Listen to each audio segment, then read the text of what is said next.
A virgin millionaire never touched a woman until he hired a new private chef. Before we explore all the details of this incredible story, tell us where you're following us from and the time.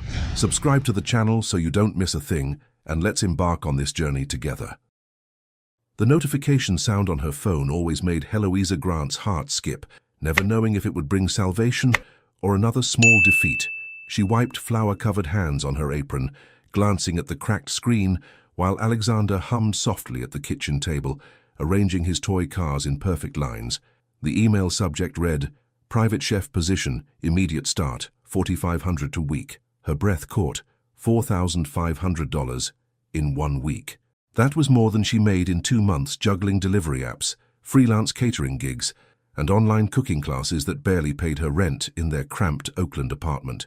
"Mommy, the red car doesn't like being touched by the blue one," Alexander said without looking up, his small fingers precise as he adjusted the spacing between vehicles.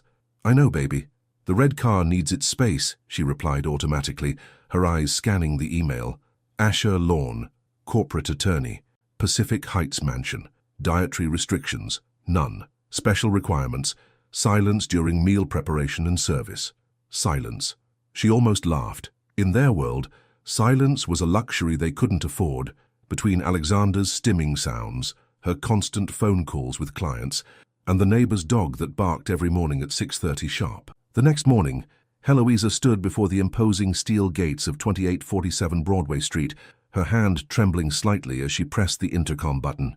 Alexander gripped her free hand, his SpongeBob backpack weighing heavily on his small shoulders. "Yes?" The voice was clipped, professional. "Heloisa Grant, I'm here for the chef position interview." The gates opened silently. The mansion was everything she'd expected and more. Floor-to-ceiling windows, marble floors that clicked under her worn sneakers, and an overwhelming sense of space that made her feel smaller than she already was.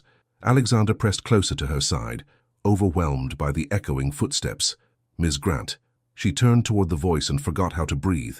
Asher Lawn stood at the top of a curved staircase, descending with the controlled precision of someone who measured every movement.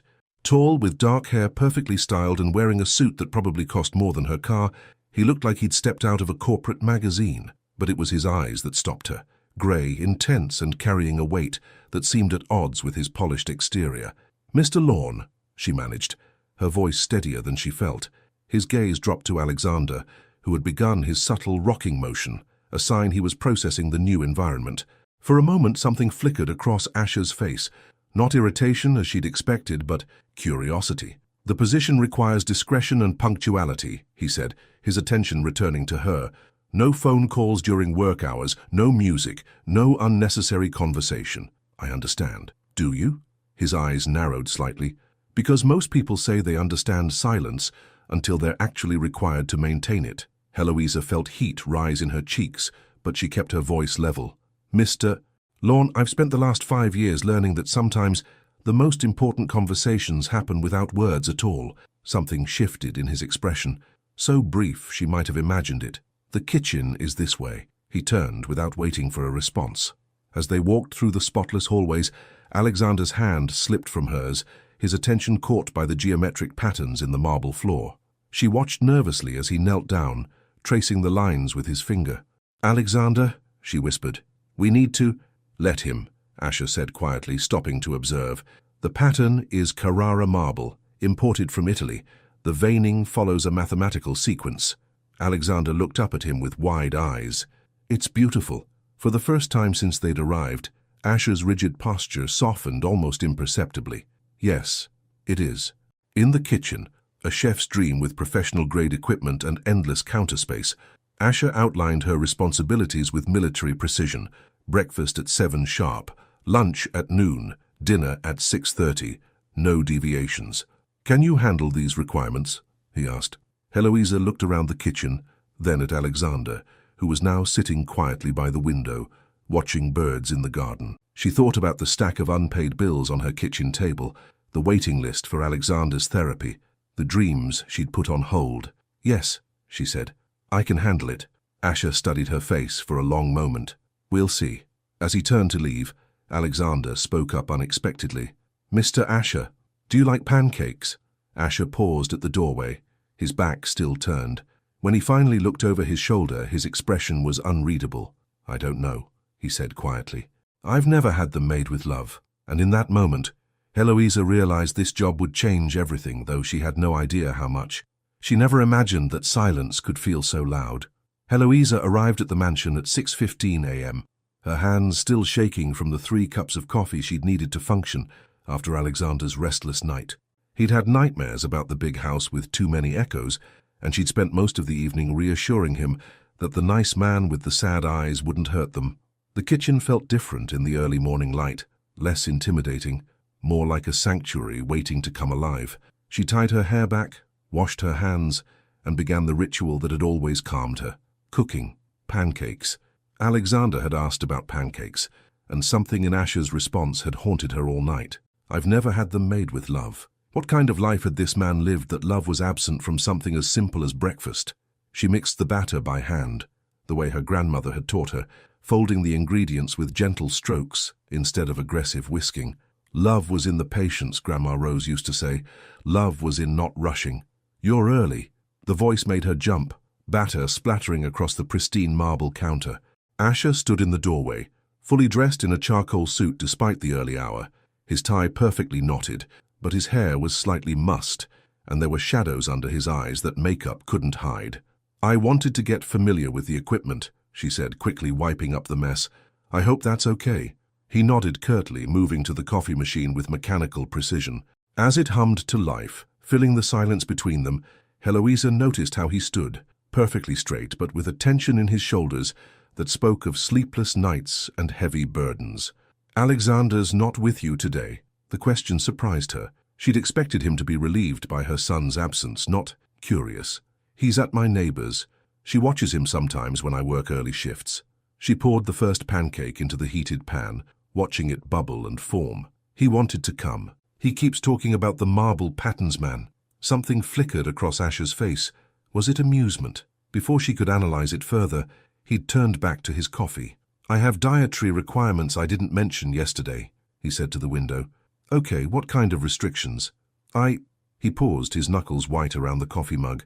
"I don't like unexpected flavors, or textures that change. Everything needs to be predictable." Heloisa flipped the pancake, her movements gentle despite the revelation. Control. This man needed control the way Alexander needed routine, the way she needed hope. "What about comfort?" she asked quietly. "Do you like foods that make you feel safe?" The question hung in the air between them like morning mist. Asher turned from the window, studying her with those intense gray eyes that seemed to see too much. "I don't remember the last time food made me feel anything," he admitted, his voice barely above a whisper. Her heart clenched. She slid the golden pancake onto a plate, added a small pat of butter that melted immediately, and drizzled just a touch of maple syrup. Not too much, nothing overwhelming. "Try this," she said, placing it in front of him. He stared at the plate, as if it might bite him. "It's just breakfast, Ms. Grant." "No," she said, meeting his gaze directly. "It's not.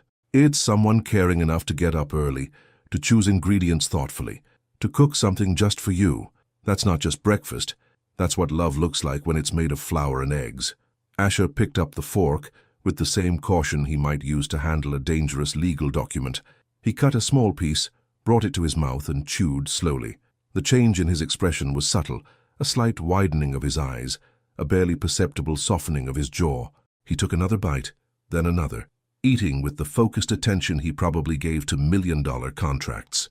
"It's," he struggled for words, "different." "Different how?" "Warm. Not just temperature warm, but," he gestured helplessly, "I can taste that someone cared about making it." Heloisa felt tears prick her eyes. When was the last time someone had recognized her care? When was the last time it had mattered this much? Her phone buzzed against the counter. A text from her neighbor. "Alexander's asking when you're coming home. Says the marble patterns man might be lonely."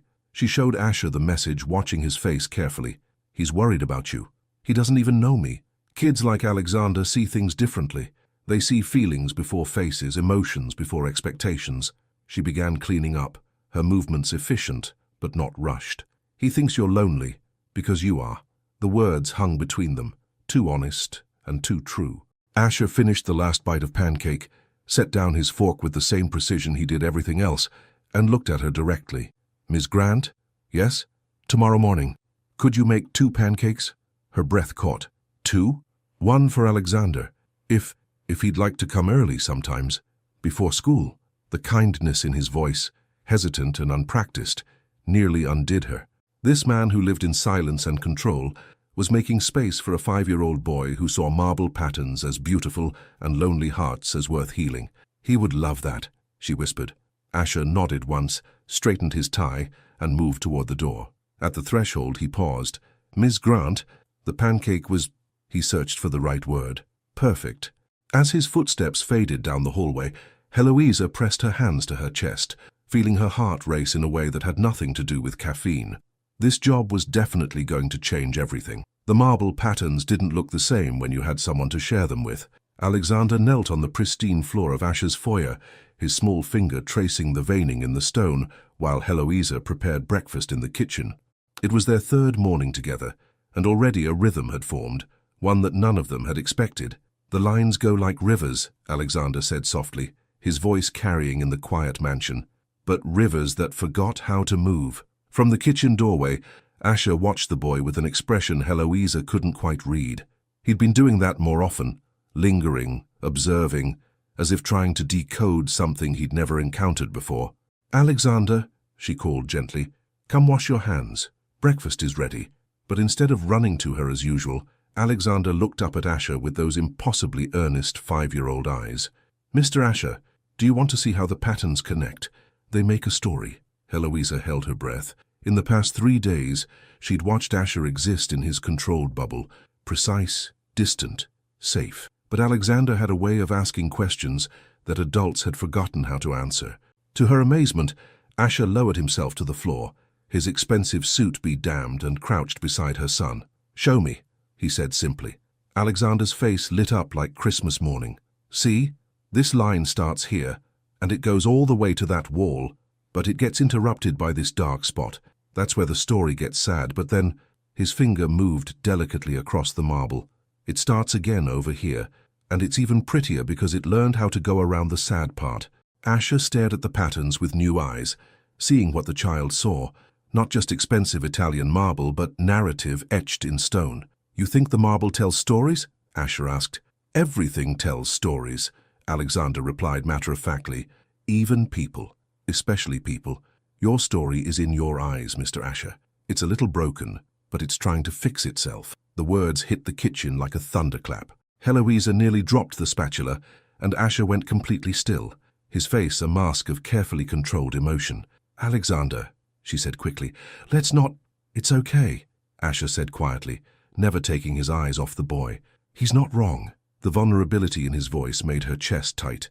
This man who commanded courtrooms and negotiated million-dollar deals was undone by the honest observation of a 5-year-old. They ate breakfast together at the kitchen island, another first. Alexander chatted about school, about his friend Marcus who collected bottle caps, about the pigeon he'd named Gerald who lived outside their apartment window. Asher listened with the same intensity he probably gave to legal briefs, asking questions that showed he was genuinely hearing every word. Do you have friends, Mr. Asher? Alexander asked, syrup sticky on his chin. I have colleagues, Asher replied carefully. That's not the same thing. Alexander's wisdom was delivered with the casualness of discussing the weather. Friends are people who like your broken parts too. Heloisa felt her heart stop. How did her son understand these things? How did he see so clearly what adults spent years learning to hide? Asher set down his fork, his hands trembling almost imperceptibly. I don't think I know how to have friends, Alexander. It's easy, Alexander said, reaching over to pat Asher's hand with his small, sticky one. You just have to stop being scared of being happy. The silence that followed was deafening. Asher stared at the small hand on his, and for a moment, Heloisa thought she saw his eyes glisten. I should go, Asher said abruptly, standing so quickly his chair scraped against the floor. I have court at 9, but as he headed for the door, Alexander called after him. Mr. Asher, can I tell you a secret? Asher paused, his back to them. Sometimes when I'm scared, I count things, like marble patterns or birds or the freckles on Mummy's nose. It helps me remember that even when things feel too big, there are still small, good things everywhere. Asher turned slowly, his composure cracking like ice in spring. What do you count when you're scared? Alexander asked. The question hung in the air, simple and profound. Asher looked at Alexander, then at Heloisa, then back at the marble floor where they'd traced stories together. "I don't," he admitted. "I just stop feeling anything." "That sounds lonely," Alexander said softly. "It is." The admission was barely a whisper, but it filled the entire kitchen. Heloisa felt tears prick her eyes as she watched this powerful man crumble and rebuild himself in the span of a heartbeat. "Well," Alexander said, climbing down from his stool, "now you have us to count, me and Mommy. We're two good things right here." He walked over to Asher, and without asking permission, wrapped his small arms around the man's legs in a fierce hug. For a moment, Asher stood frozen, his hands hovering uncertainly above the boy's head. Then, as if remembering how, he gently placed his hands on Alexander's shoulders. "Thank you," he whispered. When Alexander finally let go, he looked up at Asher with a serious expression. "Tomorrow, can you help me count the marble patterns? I think I missed some yesterday." Asher's smile was small but genuine, the first real smile Heloisa had seen from him. "Yes," he said, "I'd like that very much." As they watched him leave for court, Alexander slipped his hand into his mother's. "Mommy, I think Mr. Asher is starting to remember how to be happy." Heloisa squeezed her son's hand, her heart full of a hope she hadn't felt in years. "I think you might be right, baby. I think you might be right. Some changes happen like earthquakes, but the most important ones happen like morning dew. So quietly you only notice them when everything looks different." Heloisa found the note tucked under the coffee maker on Friday morning, written in Asher's precise handwriting. "Alexander mentioned he likes dinosaurs. There's a package for him in the study. A.L." Her hands trembled as she held the paper. In 2 weeks of working for Asher Lawn, she'd learned that he was a man of few words and even fewer gestures. This small act of thoughtfulness felt monumental. "Mommy, you're smiling funny," Alexander observed from his spot at the kitchen table, where he was arranging his cereal by color, a Friday morning ritual that helped him prepare for the weekend transition. "Am I?" She touched her cheek, surprised to find he was right. "It's your hopeful smile. You only use it when good things might happen." Sometimes her son's perceptiveness stole her breath. How did a 5-year-old read emotions better than most adults? "Well, Mr. Asher left you a surprise in his study." Alexander's eyes went wide. "A surprise? For me? But it's not my birthday. The best surprises don't need birthdays, baby." They found Asher in the study, standing by the window with his usual morning coffee, still in his running clothes, another small change she'd noticed. 2 weeks ago, he'd been fully dressed by 6 a.m. Now he allowed himself the vulnerability of being seen in something casual, unguarded. "Mr. Asher!" Alexander's voice was pure joy. "Mommy said you have a surprise." Asher turned, and Heloisa caught something in his expression. Nervousness. When was the last time this man had given someone a gift and cared whether they liked it? "It's on the desk," he said, his voice softer than usual. Alexander's gasp could have powered the entire mansion. On the mahogany desk sat a beautiful wooden puzzle box. But not just any puzzle. It was a 3-dimensional triceratops that could be taken apart and rebuilt, with intricate pieces that fit together like a mechanical dream. It's perfect," Alexander whispered, running his fingers over the smooth wood with the reverence he usually reserved for his marble patterns. "Look, Mommy, all the pieces have numbers. I can put it together in order. I researched toys for children with—" Asher paused, choosing his words carefully. "Children who think differently. The manufacturer said this one helps with spatial reasoning and provides calming, repetitive motion." Heloisa felt her throat tighten. He'd researched. He'd thought about what would specifically help Alexander, not just what might entertain him. "Can I build it now?"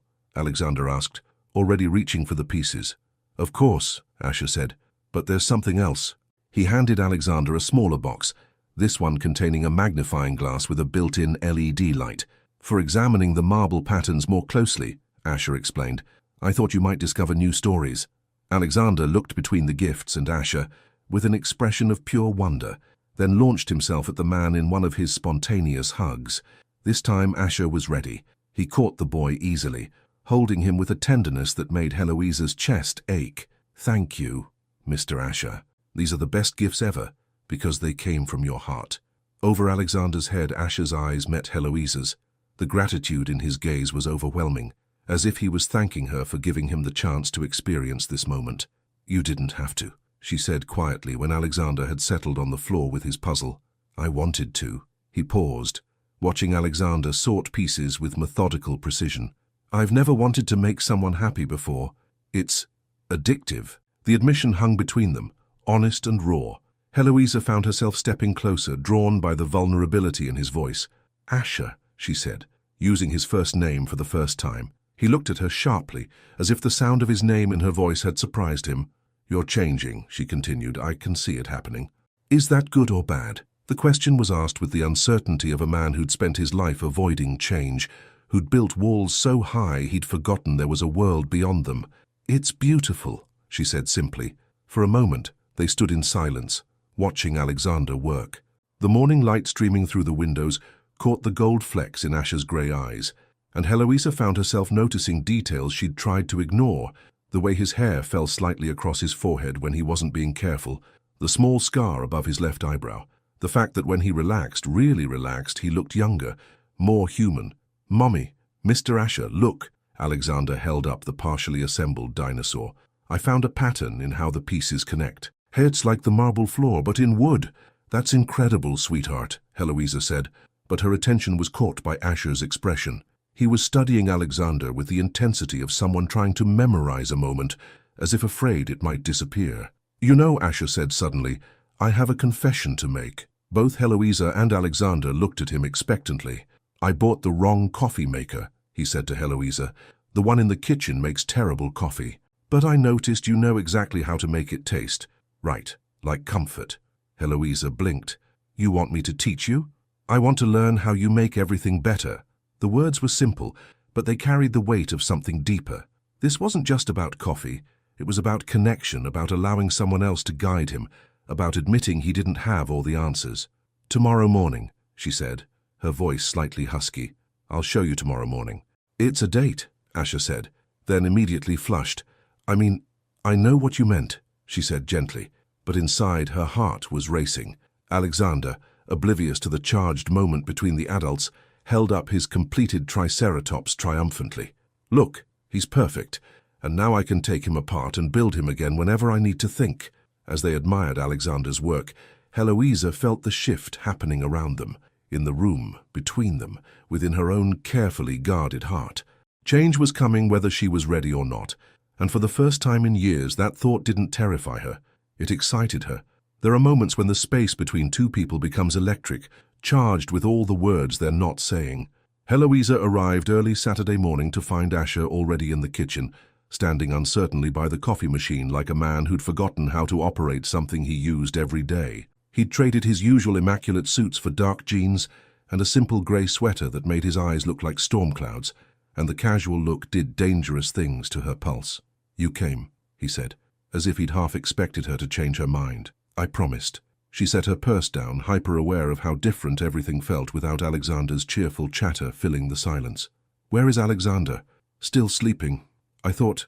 He ran a hand through his hair, messing it up in a way that made him look impossibly younger.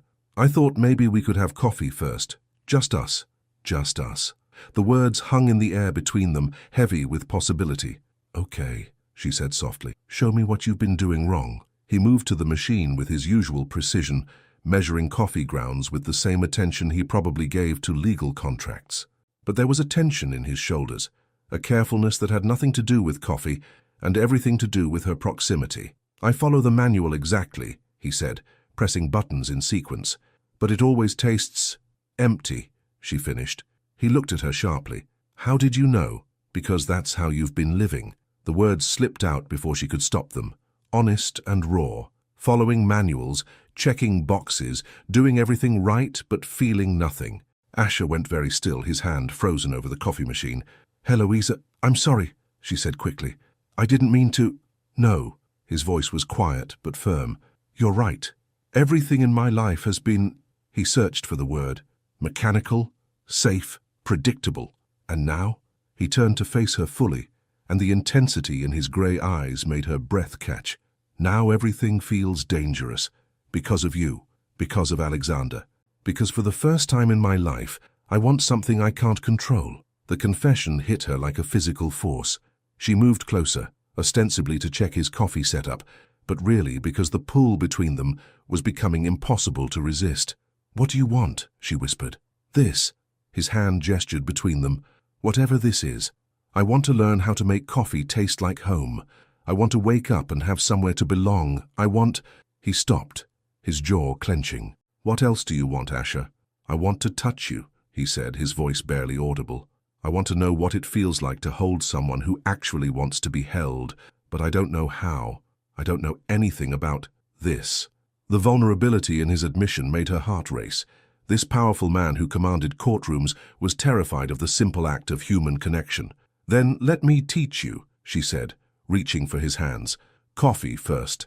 Everything else, we'll figure out together. His hands were warm, larger than hers, with long fingers that trembled slightly at her touch. She guided them to the coffee grounds, showing him how to measure by feel rather than strict measurement. It's not about being exact, she said, acutely aware of how close they were standing. It's about paying attention to what feels right. I've never trusted feelings before, he admitted. What do you trust? Facts, evidence, things I can prove. She smiled, turning in his arms so her back was against his chest, his hands still covering hers as they worked. Then let's start with facts. Fact 1, I'm here. Fact 2, you asked me to be here. Fact 3, what's fact 3? His breath was warm against her ear, sending shivers down her spine. You're not as alone as you think you are. For a moment they stood like that, her leaning back against his solid warmth, his arms encircling her as they prepared coffee together. It was intimate in a way that had nothing to do with passion and everything to do with trust. Now the water, she murmured, guiding his hand to the kettle. Not boiling, just before boiling, like anticipation. Anticipation, he repeated, and something in his voice made her turn in his arms. They were face to face now, barely inches apart. His eyes searched hers with an intensity that made her feel naked, seen, known. Heloisa, he said, her name a question and a prayer. Yes? I think I'm falling in love with you, and it terrifies me. The words hit her like lightning. Not the confession itself. She'd felt the pull between them growing stronger every day, but the raw honesty with which he delivered it. Why does it terrify you? She asked, reaching up to touch his face. Because I don't know how to love someone without destroying it. Because I don't know how to be vulnerable without being weak. Because... His voice broke slightly. Because what if you see who I really am and decide I'm not worth the effort? Her heart shattered for this brilliant, broken man who thought love was something he had to earn. Asher, she said firmly, do you trust me? Yes. Then trust this. Love isn't about being perfect. It's about being real. And you, exactly as you are right now, scared and uncertain and trying so hard to be good, you are absolutely worth the effort. Before he could respond, before either of them could think too hard about what they were doing, she rose on her tiptoes and kissed him. It was soft, tentative, a question rather than a demand. For a moment, he froze, and she wondered if she'd pushed too far, too fast. Then his arms tightened around her, and he kissed her back with the desperate intensity of a man who'd been drowning and suddenly found air. When they finally broke apart, both breathing hard, the coffee machine was still humming in the background, forgotten. That, Asher said, his forehead resting against hers, was better than any coffee I've ever had. She laughed, the sound bright and hopeful in the morning kitchen. Just wait until you try the coffee I'm about to make you. Heloisa, I think I'm ready to learn how to trust feelings. And as the morning sun streamed through the windows, warming the space where they stood wrapped in each other's arms, she knew that everything was about to change. The question was, were they brave enough to let it? Love has a way of making you forget that the world outside still exists until it comes crashing through your door. The video had been posted for 3 hours before Heloisa saw it. 3 hours of her life being dissected by strangers on the internet while she'd been lost in the bubble of Asher's arms, teaching him how to make French toast for Alexander's Saturday breakfast. "Mommy, why are you looking at your phone like that?" Alexander asked, syrup dripping from his fork as he paused mid-bite. Her hands were shaking. The caption read, "Karen can't control her autistic kid. Meltdown at Giuseppe's." The video, grainy but clear enough, showed Alexander's breakdown at the Italian restaurant 3 days ago when the fire alarm had unexpectedly gone off during their dinner. 15 seconds of her son in distress, her own panicked attempts to comfort him, and the judgmental stares of other diners, all packaged for viral consumption. "Heloisa?" Asher's voice came from behind her, warm with concern. "What's wrong?" She couldn't speak, couldn't breathe. The comments were already pouring in, each one a knife to her heart. This is why some people shouldn't have kids. Poor kid needs real help, not a mother who enables him. Autism isn't an excuse for bad parenting. Let me see. Asher moved to her side, his presence steady and grounding. She handed him the phone with trembling fingers. She watched his face change as he read, the tenderness from moments before hardening into something cold and sharp. This was the Asher Lorne who destroyed opposing counsel in courtrooms. "This is garbage," he said flatly. "Complete garbage created by people who have no understanding of—" "They're not wrong." The words tumbled out of her, broken and defeated. "Maybe I am a bad mother. Maybe I can't give him what he needs. Maybe—" "Stop." Asher set the phone down and gripped her shoulders gently but firmly. "Look at me, Eloisa. Look at me." She met his eyes, seeing fury there, not at her, but for her. "You are an extraordinary mother," he said with quiet intensity. "I've watched you with Alexander. I've seen how you anticipate his needs, how you create safety for him in a world that doesn't understand. Those people," he gestured at the phone with disgust, "they see 15 seconds of a moment and think they understand 5 years of devotion. But what if they're right? What if I'm holding him back? What if—" "Mommy," Alexander's small voice cut through her spiral. "Are you sad because of the bad people on the computer?" Her heart clenched. Even at 5, he was trying to take care of her emotional state instead of the other way around. "A little bit, baby," she admitted, wiping her eyes. Alexander climbed down from his chair and walked over to her with that serious expression he wore when processing complex emotions. "The bad people don't know about your hugs," he said simply. "They don't know that you learned my favorite songs, or that you make my food just right, or that you never get mad when I need to count things. They don't know about your love, so their words don't count." Asher sucked in a sharp breath. Even he was undone by the child's wisdom. "You're right," Eloisa whispered, kneeling down to Alexander's level. "You're absolutely right. Besides," Alexander continued with 5-year-old logic, "Mr. Asher likes us, and he's really smart, so we must be good people." Over Alexander's head, Asher's eyes met hers. Something passed between them, a recognition of how quickly their little bubble could be popped, how real the world outside remained. "I want to help," Asher said quietly. "I have lawyers who specialize in online harassment. I can have this video taken down, find out who posted it." "No." Eloisa stood, her voice stronger now. "Thank you, but no. Fighting this will only make it bigger. I learned a long time ago that you can't control what people say about you. You can only control how you respond to it. So what do you want to do?" She looked around the kitchen, at the French toast Asher had made with careful attention to Alexander's preferences, at the marble patterns visible through the doorway where her son found beauty, at the coffee cups from their morning lessons still sitting by the sink. "I want to focus on this," she said.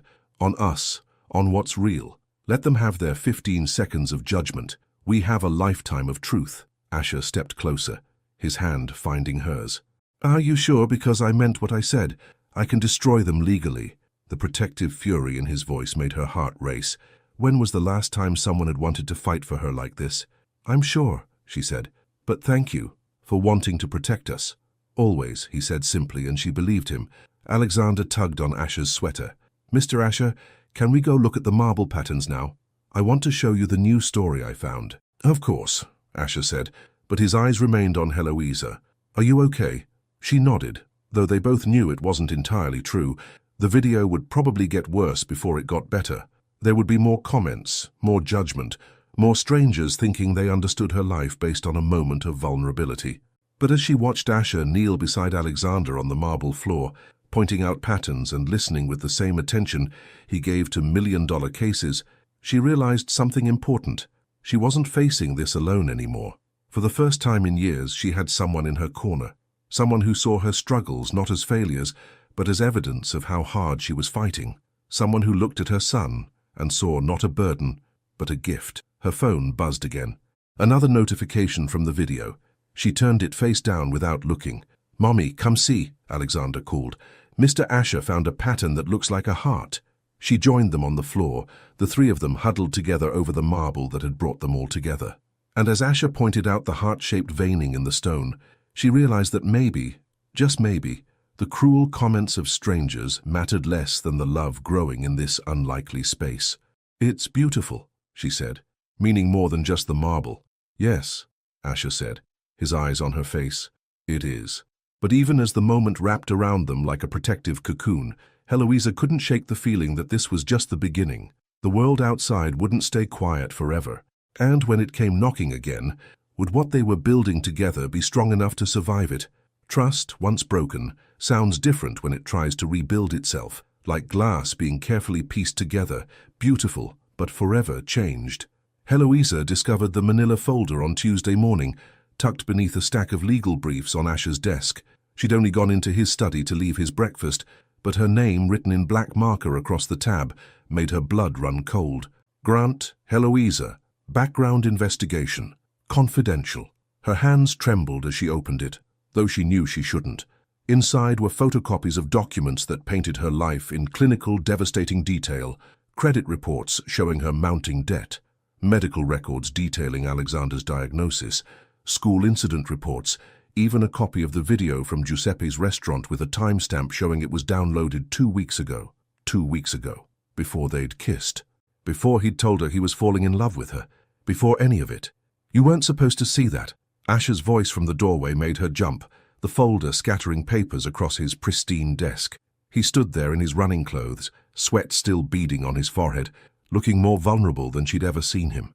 But I did see it, she said, her voice hollow. 2 weeks ago, Asher. You had me investigated 2 weeks ago. It's standard procedure. I investigate everyone who works for me. Everyone you work for or everyone you fall in love with. The words came out sharper than she intended, edged with a betrayal that cut deep. He flinched. It's not what you think. Then what is it? She gestured at the scattered papers. Because from where I'm standing, it looks like you decided I wasn't trustworthy enough to tell you my own story. That's not... He stopped, ran a hand through his hair. You're right. You're absolutely right, and I'm sorry. Sorry? She laughed, but there was no humor in it. You know about my student loans, my medical bills, the fact that I was fired from Meridian Restaurant for attitude problems when I stood up for another server. You know about every mistake I've ever made, every struggle I've faced, and you never once thought to ask me directly? I was scared, he admitted quietly. Of what? Of this. He gestured between them. Of wanting something so badly that I'd ignore red flags. Of being wrong about you and having my heart broken. Of being right about you and not deserving it. His honesty hit her like a physical blow, but the hurt was too fresh for it to soften the edges of her anger.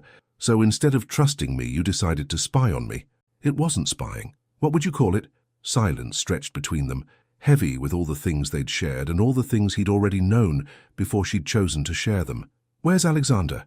She asked suddenly, realizing the house was too quiet. Upstairs, playing with his dinosaur puzzle. He's fine. No, he's not fine. None of us are fine. She started gathering the papers, her movements sharp and precise. Because you know what the worst part is, Asher? It's not that you investigated me. It's that you let me believe you were learning to trust. I am learning to trust. No, you're not. You're learning to control. There's a difference. She slammed the folder shut. Trust means believing in someone without needing proof. Control means gathering all the evidence first, so you never have to be vulnerable. The accusation hung in the air between them like a challenge. Asher's face went pale, then flushed with something that might have been anger or shame. You think this is about control, isn't it? The marble patterns Alexander loves so much. You counted every single one before you bought this house, didn't you? You know exactly how many steps it takes to get from your bedroom to the kitchen. You have backup plans for your backup plans. And when something unexpected happened, when you started to feel something real, you couldn't handle not knowing everything about it. Each word hit its mark, and she watched him crumble a little more with each truth. You're not wrong, he said finally. I do need to know, I do need to control, because the alternative... What? What's the alternative, Asher? Chaos, he whispered. Pain. Losing everything that matters because I wasn't prepared. The broken way he said it made her chest ache, but she couldn't let sympathy override the principle at stake. But that's what love is, she said softly. It's chaos. It's not knowing. It's choosing to trust someone even when you can't control the outcome. I don't know how to do that. Then maybe you're not ready for this? For us. The words tasted like ashes in her mouth, but they needed to be said. She walked toward the door, then paused without turning around. The woman in that file, the one with the debt and the struggles and the attitude problems, she's real, but she's not complete. You missed the parts that don't show up on background checks. You missed the woman who sings to her son when he can't sleep, who saves every penny for his therapy, who makes magic out of simple ingredients because love is the only seasoning that really matters. Heloisa, please. I need time to think, she said, Alexander and I won't be coming tomorrow. She made it to the kitchen before the tears started. Alexander found her there 5 minutes later, sitting at the island with her head in her hands. "Mommy, are you sad about the marble man again?" She looked up at her son, her beautiful, perceptive son, who saw hearts in stone patterns and hope in broken places. "A little bit, baby. Did he forget how to count good things?" Out of the mouths of babes. "Yeah, I think he did." Alexander climbed onto the stool beside her, his small hand patting her arm with the same gentleness she'd used to comfort him through 1,000 difficult moments. "Maybe we should teach him again," he said. "Sometimes people need lots of practice before they remember how to be happy." "Maybe," she whispered, though she wasn't sure if some lessons could be taught twice. As they left the mansion that morning, Alexander waved goodbye to the marble patterns in the foyer. But Heloisa didn't look back. Some foundations, once cracked, took more than love to repair. They took time, they took work, and most of all, they took trust. Real trust, the kind that couldn't be built from files and investigations.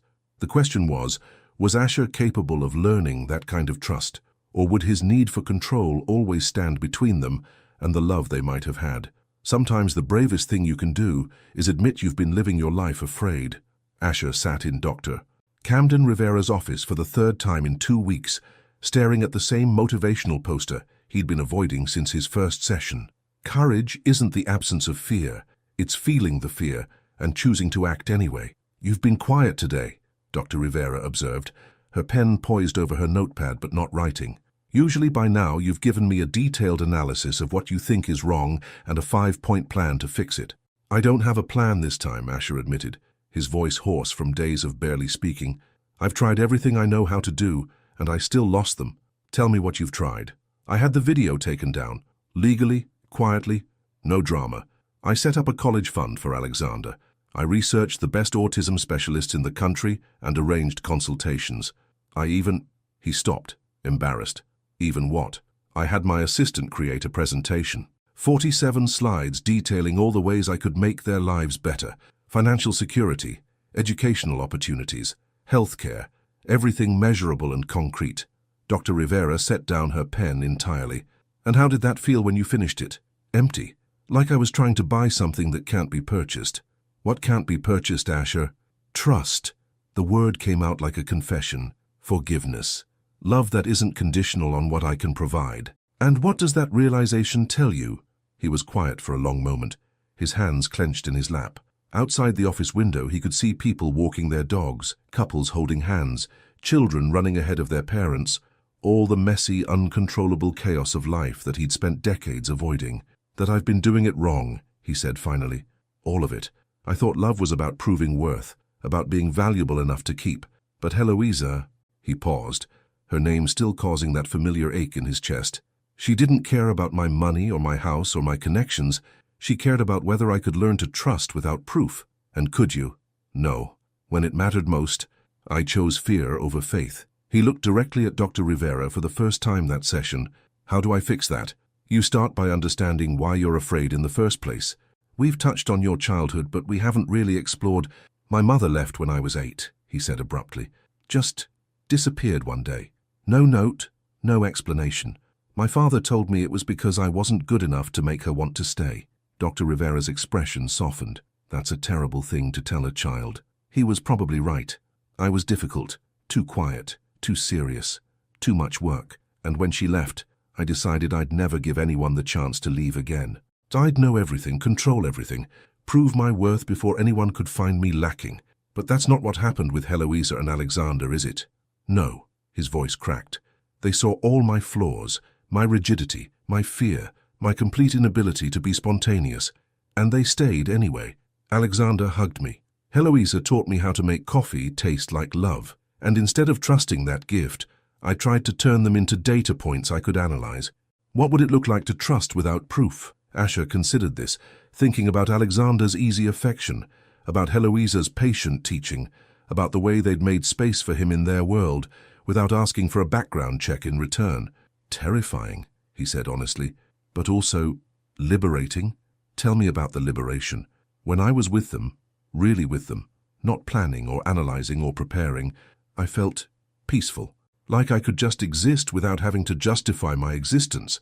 He paused, Is it too late to learn that? To be that person? What do you think? I think, he took a deep breath, I think I want to try. Not because I have a plan or because I know it will work, but because some things are worth the risk of failing. Dr. Rivera smiled. That sounds like progress. Later that evening, Asher stood outside Heloise's apartment building, holding nothing but a simple envelope. No presentations, no grand gestures, no detailed proposals, just a letter written in his own handwriting on plain paper. He'd been standing there for 20 minutes, working up the courage to ring the buzzer. Through the window, he could see Alexander's silhouette moving around the small living room, probably arranging his toys in the careful patterns that brought him comfort. His phone buzzed. A text from his assistant. The Williamson contract needs your review. It's urgent. For the first time in his professional life, Asher turned off his phone without responding. Finally, he pressed the buzzer. Hello? Heloise's voice was cautious. It's me, he said simply. A long pause. Then, Asher, I told you I needed time. I know. I'm not here to rush you or convince you or present evidence for why you should forgive me. I'm here to give you something, and then I'll leave. You can read it or throw it away, whatever feels right. Another pause. Alexander's asleep. I understand. Come up, but just for a minute. When she opened the door, the sight of her hit him like a physical blow. She looked tired, her usually bright eyes dimmed with the exhaustion of carrying too much alone. But she was still beautiful, more beautiful somehow for the realness of her struggles. You look terrible, she said, which was probably true. He hadn't been sleeping. I've been thinking, he said, holding out the envelope. About what you said. About trust and control and learning to count good things. She took the envelope but didn't open it. What is this? An apology. A real one. And a promise I'm not sure I can keep, but I want to try. Asher, I don't want you to say anything right now, he said quickly. I just want you to know that I'm learning. Slowly, badly, with a lot of help. But I'm learning. And whether you decide to give us another chance or not, I'll keep learning. Because you and Alexander taught me something I'd forgotten. What's that? That some things are worth more than safety. Some things are worth the risk of being hurt. He stepped back toward the elevator. Read the letter when you're ready, or don't. But know that for the first time in my life I'm choosing trust over control. As the elevator doors closed between them, Asher caught a glimpse of Heloisa looking down at the envelope in her hands. He'd done all he could do. The rest was up to her. And for the first time in his adult life, that uncertainty didn't terrify him. It gave him hope. There are words that change everything, and others that heal everything. Sometimes they're the same words, written at exactly the right moment. Heloisa sat on her small couch for 2 hours, the unopened envelope on her coffee table like a question she wasn't ready to answer. Alexander had woken up once asking for water and mentioning that he'd dreamed about the marble man looking sad before settling back into sleep. Even unconscious, her son seemed tuned into the emotional currents around him. Finally, as the digital clock turned to 11:47 p.m., she opened the envelope. The letter was written on simple white paper in Asher's precise handwriting, but there were places where the ink had smudged, as if water had dropped onto the page while he wrote. Dear Heloisa, I've started this letter 17 times. I keep trying to find the perfect words, the exact combination that will make you understand how sorry I am and how much you both mean to me. But perfection is part of the problem, isn't it? I've spent my whole life trying to be perfect, to have all the answers, to control every variable, and in doing so, I nearly lost the most perfect thing that ever happened to me. You. Alexander. Us. I want to tell you why I had you investigated, but I realize now that the why doesn't matter as much as the what it cost us, what it revealed about my inability to trust, what it said about how I view love as something to be earned rather than freely given. But I'll tell you anyway because you deserve honesty even when it makes me look terrible. My mother left when I was 8 years old. One morning she was there making breakfast, humming while she poured orange juice, and by afternoon she was gone. My father told me it was my fault, that I was too quiet, too difficult, too much work. He said if I'd been a better son, maybe she would have wanted to stay. I believed him. For 26 years I've believed that love is conditional on performance, that if I could just be good enough, successful enough, valuable enough, maybe someone would choose to stay. But performance requires knowing the script, and I couldn't trust that you would love the real me, messy, afraid, completely inexperienced at being human with another person. So I tried to know everything about you first. I told myself I was being careful, protecting myself, making an informed decision, but really I was trying to find reasons to walk away before you could. What I found instead was a woman who works 3 jobs to give her son the best life possible. A woman who turns simple ingredients into love made edible. A woman who sees the scared little boy in a successful lawyer and doesn't run away. What I found was someone worth risking everything for. I'm in therapy now, not because I think it will win you back, though I hope it might, but because Alexander was right when he said I'd forgotten how to count good things. I want to remember. I want to learn how to trust without proof, how to love without guarantees, how to be vulnerable without feeling like I'm dying. I want to learn how to be the man you and Alexander deserve. I know I hurt you. I know I broke something precious, and I can't fix it with money or connections or even sincere apologies. Trust, once broken, has to be rebuilt slowly, carefully, with actions instead of words. But if you're willing, if there's any chance you could see your way to giving me another opportunity, I want to try. Not the old way, where I control everything, but a new way, your way, Alexander's way, the way that trusts in marble patterns and morning coffee and 5-year-old wisdom about counting good things. I love you, Heloisa. I love the way you sing while you cook, the way you protect your son's gentleness while teaching him strength, the way you saw something worth saving in a man who had forgotten how to hope. I love Alexander's pure heart and endless curiosity, and the way he makes me want to be better just by believing I already am. I love us, this unexpected family we accidentally created in the spaces between silence and trust. If you'll let me, I want to spend the rest of my life learning how to love you both the way you deserve. Not perfectly. I'm finally understanding that perfection isn't the goal, but truly, honestly, with everything I have, I'll wait for as long as you need. And if you decide I'm not worth the risk, I'll respect that too. But I'll keep working on myself either way, because you taught me that some changes aren't about getting what you want. They're about becoming who you're meant to be. Thank you for showing me what love looks like when it's real. Always yours, if you'll have me. Asher P.S. Alexander left his favorite toy car at the house, the red one that doesn't like being touched by the blue one. I've been keeping it safe on my desk, next to the photo of you both that I took the morning we made pancakes together, just in case. Heloisa read the letter twice, tears streaming down her face by the end of the first reading, her heart cracking open during the second. This wasn't the controlled, analytical Asher she'd known. This was raw, honest, broken, and beautiful.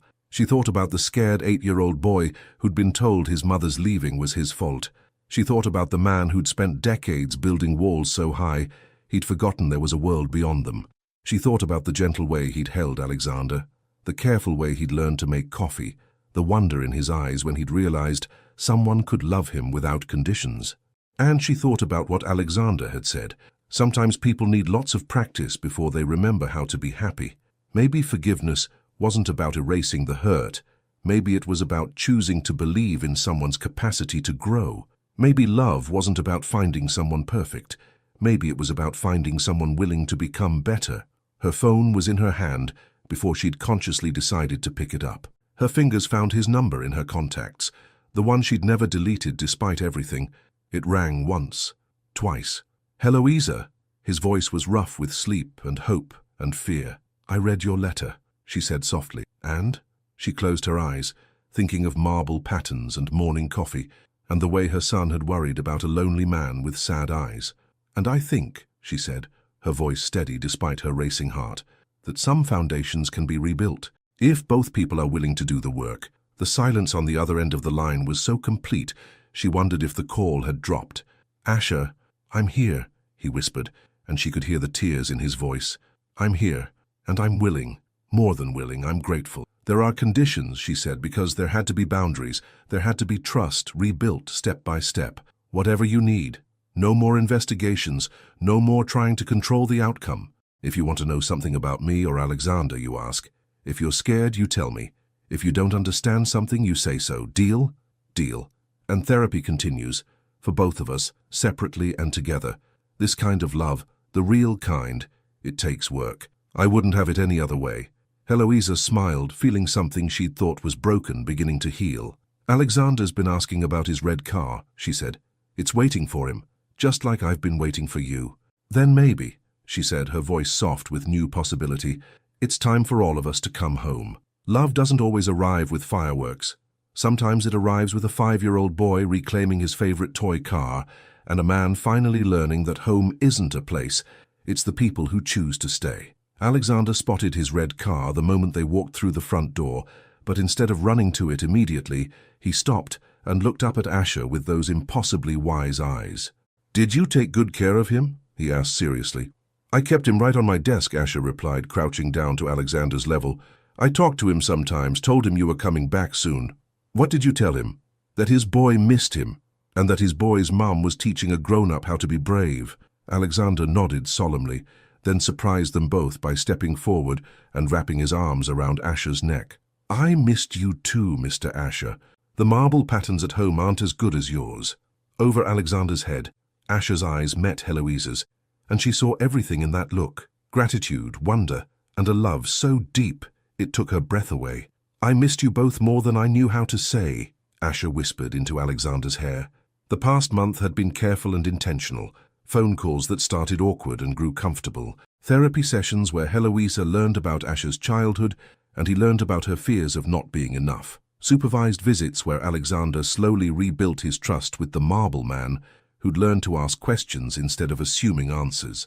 But this felt like the real beginning. "Can we make pancakes?" Alexander asked, pulling back to look at Asher's face.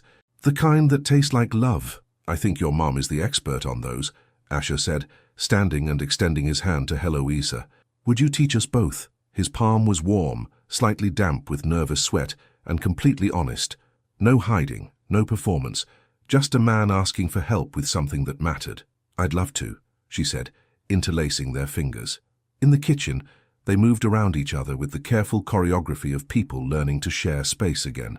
Alexander arranged ingredients by color, while Heloisa showed Asher how to crack eggs without getting shells in the bowl. "You're getting better at this," she observed, as he successfully separated his third egg. "I've been practicing," he admitted. "YouTube videos. I wanted to be able to help this time instead of just watching." "You were always helping," she said softly. "You just didn't realize it." "How?" "By trying. By caring enough to be bad at something in front of us. By letting Alexander teach you about marble patterns and letting me teach you about coffee. Love isn't about being perfect. It's about being willing to learn."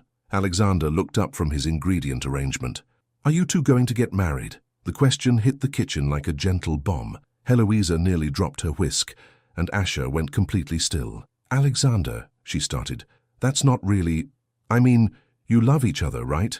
Alexander continued with 5-year-old logic. "And we're like a family now. Families live together and take care of each other and make pancakes on Saturday mornings." Asher cleared his throat. "What would you think about that, Alexander? If your mom and I got married someday, would I still be able to count the marble patterns? Every day if you want to. And would you still learn how to make food that tastes like hugs?" "I'd keep learning for the rest of my life." Alexander nodded seriously. "Then I think it's a good idea. But you have to ask Mom properly. With flowers and a speech about feelings." Heloisa laughed, the sound bright and full of joy. "Alexander Grant, you are too smart for your own good." "I know," he said matter-of-factly. "But smart is good for keeping families together." They ate their pancakes at the kitchen island, the morning sun streaming through the windows and catching the gold flecks in Asher's eyes. Alexander chatted about school, about his friend Marcus, who'd started collecting rocks instead of bottle caps, about how he wanted to show the class pictures of the marble patterns because art is everywhere if you know how to look. "Speaking of looking," Asher said, setting down his fork with the careful precision that was just part of who he was, "I have something to show you both." He led them to the study, where his massive mahogany desk had been transformed. Gone were the neat stacks of legal briefs and the intimidating computer setup. Instead, the desk was covered with children's books, art supplies, and a large magnifying glass next to a collection of interesting rocks. "I thought," Asher said, his voice uncertain, "maybe this could be Alexander's space too, for homework or looking at patterns or just being here." Alexander's eyes went wide. "My own desk? In your office?" "Our office," Asher corrected gently, "if you want it to be." Alexander ran to the desk, running his hands over the art supplies with the same reverence he'd shown the dinosaur puzzle. "This is the best surprise ever, even better than the car. And this," Asher said, turning to Heloisa, "is for you." He handed her a small wrapped package. Inside was a simple silver bracelet with 3 small charms, a tiny whisk, a marble, and a heart. "The whisk for the way you turn ingredients into love," he explained, his voice soft. "The marble for the patterns that brought us together, and the heart for," he swallowed hard, "for how you taught me that mine still works." Heloisa felt tears prick her eyes as he fastened the bracelet around her wrist with hands that barely trembled. "Asher," she whispered. "I know this is all new," he said quickly. "I know we're still learning how to be us, but I want you to know that this is my promise. Not perfect love, but real love. Not controlled love, but chosen love. Every day for as long as you'll have me." She rose on her tiptoes and kissed him, soft and sure and full of all the words she couldn't find. When they broke apart, Alexander was watching them with a satisfied smile. "Now that," he said, "looked like a family." Later that evening, as Alexander played quietly with his red car on the marble patterns, Heloisa and Asher sat together on the couch, her feet in his lap, both of them watching the most beautiful chaos they'd ever seen. "Are you happy?" she asked. "I'm terrified," he said honestly. "I'm completely, utterly terrified that I'll mess this up somehow." "That's not what I asked." He considered this, looking around the room, at Alexander humming softly as he traced patterns in the stone, at the coffee cups from their morning lesson still sitting on the table, at the woman whose love had taught him that safety wasn't the absence of fear, but the presence of something worth fighting for. "Yes," he said finally, "I'm happy. For the first time in my life, I'm genuinely, completely, heart-racingly happy." "Good," she said, settling deeper into his side, "because this is just the beginning." Outside, the sun was setting over Pacific Heights, painting the marble floors in shades of gold and rose, and inside, three people who'd found each other against all odds were learning that sometimes the most beautiful patterns aren't planned. They're discovered, one small choice at a time. "Mommy, Mr. Asher," Alexander called from the floor. "Come see what I found. The marble has a pattern that looks like infinity. Do you know what that means?" Asher and Heloisa exchanged a look, then joined Alexander on the floor, the three of them tracing endless loops in Italian stone. "It means forever," Alexander said with the wisdom of someone who understood that the best things in life weren't measured in time, but in love. "Forever," Asher repeated, his arm around Heloisa, his free hand helping Alexander trace the pattern, and for the first time in his carefully controlled life, forever didn't sound scary. It sounded like home. 2 years later, some stories end with grand declarations, but the most beautiful ones end with ordinary Tuesday mornings that feel extraordinary because of the love that fills them. Heloisa woke to the sound of muffled laughter coming from downstairs, a sound that still made her heart skip, even after 2 years of marriage and mornings that began with chaos instead of silence. She found them in the kitchen, Asher, still in his pajamas and reading glasses, helping 7-year-old Alexander measure flour for pancakes, while simultaneously explaining why the ratio mattered for optimal fluffiness. Alexander, who now wore his hair longer and had discovered the joy of asking but why about everything, was listening with the intense concentration he'd once reserved for marble patterns. "Good morning, my loves," she said, padding barefoot across the kitchen to kiss Asher's cheek and ruffle Alexander's hair. "Mommy," Alexander beamed, "Dad's teaching me about gluten development. Did you know that when you mix flour and water, tiny chains form that make bubbles possible?" "Dad." The word still made Asher's face light up like Christmas morning, even though Alexander had been using it naturally for over a year now, ever since the adoption papers were finalized, and Asher had cried harder than anyone at the courthouse ceremony. "I did know that," Heloisa said, settling onto a stool to watch her husband and son work together. "Your dad is very smart about food science." "Among other things," Asher said, catching her eye with that small smile that was hers alone. "Though I'm still learning about the emotional science of cooking." The kitchen had changed since those first tentative mornings. Alexander's artwork covered the refrigerator, and his collection of interesting rocks lined the windowsill. Asher's once pristine marble counters bore the gentle scars of daily family life, ring stains from coffee mugs, flour fingerprints, the small burn mark from the time Alexander had tried to surprise them with breakfast in bed and had learned why 7-year-olds shouldn't operate toasters unsupervised. "Mrs. Chen said I can do my geology presentation on our marble patterns," Alexander announced, flipping a pancake with the careful precision he'd inherited from both his parents. "She said it's unusual for a kid my age to understand geological formation, but I told her I had good teachers." Heloisa and Asher exchanged a look of quiet pride. Alexander had thrived in the past 2 years. His new school specialized in gifted children with learning differences, and his confidence had bloomed like a flower finally getting enough sunlight. Speaking of which, Asher said, setting a plate of perfectly golden pancakes in front of Heloisa. Dr. Rivera called yesterday. She wanted to know if we'd be interested in speaking to other families about learning to build trust after difficult beginnings.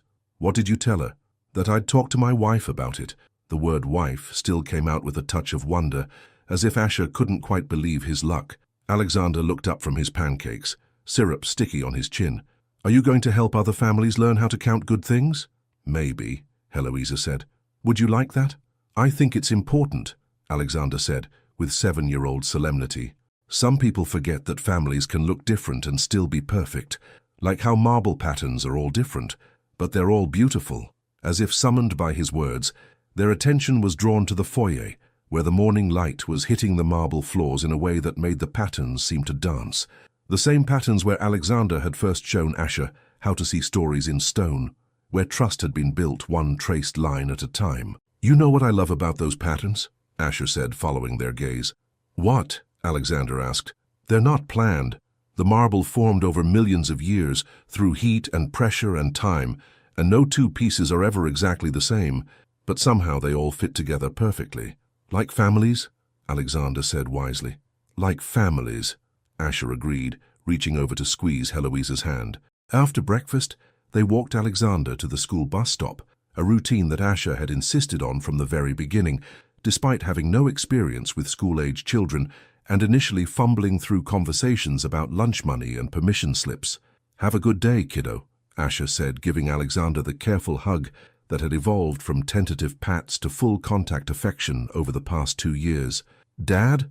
Alexander paused with one foot on the bus steps. Yeah? Tonight, can we work on the puzzle? The 3D solar system one? Absolutely. Your mum promised to make her special hot chocolate. Alexander grinned and bounded up the bus steps, waving from his usual window seat as the bus pulled away. Walking back to the house, Heloisa slipped her hand into Asher's, noting how natural the gesture had become. This man who'd once been afraid to touch anyone now reached for her hand without thinking, anchored himself to her presence, like she was his true north. Penny for your thoughts, she said. I was thinking about patterns, he said, about how 2 years ago I thought love was about finding someone who fit into my existing life, but really, it's about creating something entirely new together. Any regrets? He stopped walking and turned to face her, his grey eyes serious. About giving up my old life, about learning to trust, about becoming a husband and father overnight. He paused, pretending to consider. Only one, her heart stuttered. What? I regret that it took me 34 years to find you. His smile was soft, real, completely unguarded. Because every day before you feels like wasted time. Asher Lawn, she said, rising on her tiptoes to kiss him in the middle of their quiet neighborhood street. You are going to make me cry on a Tuesday morning. Sorry, he said, not sounding sorry at all.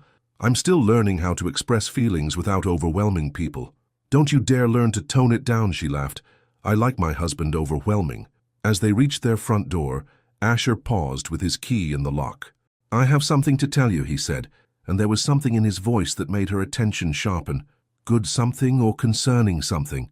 Good something. Great something, actually. He took a deep breath. I've been thinking about what you said last month, about wanting to expand our family. Heloisa's heart started racing. They'd been talking about it, carefully, tentatively, but Asher's fears about being a good father had made the conversations theoretical rather than practical. And I called the adoption agency yesterday. We have an appointment next week to discuss becoming foster parents. The words hit her like sunshine after rain. Really? Really? Because Alexander was right. Families can look different and still be perfect. And if there's another child out there who needs what we can give, he shrugged, but his eyes were bright with possibility. I want to try.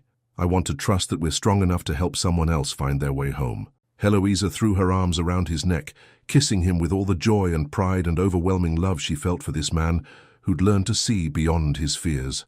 I love you, she whispered against his lips. I love your brave heart, and your careful hands, and your willingness to keep growing. I love you too, he said, more than marble patterns and morning coffee and all the controlled predictability I used to think I needed. As they walked into their house, past the marble patterns that had started everything, through the kitchen where they'd learned to trust each other, up the stairs where Alexander's laughter still echoed, Heloisa marveled at how completely their lives had changed. 2 years ago, she'd been a single mother desperate for stability, taking a job with a man who seemed cold and unreachable. Now she was a wife and partner, and possibly soon to be foster mother, married to someone who made her coffee every morning, and read bedtime stories with different voices for each character, and still looked at her like she was magic. 2 years ago, Asher had been a man so afraid of vulnerability that he'd lived like a ghost in his own life. Now he coached Alexander's weekend soccer team, attended school plays with enthusiastic applause, and had learned that love multiplied rather than divided when you opened your heart wider. That evening, as promised, they worked on Alexander's solar system puzzle while sipping Heloisa's famous hot chocolate. Alexander chatted about planets and distances, while Asher helped him fit the pieces together with infinite patience.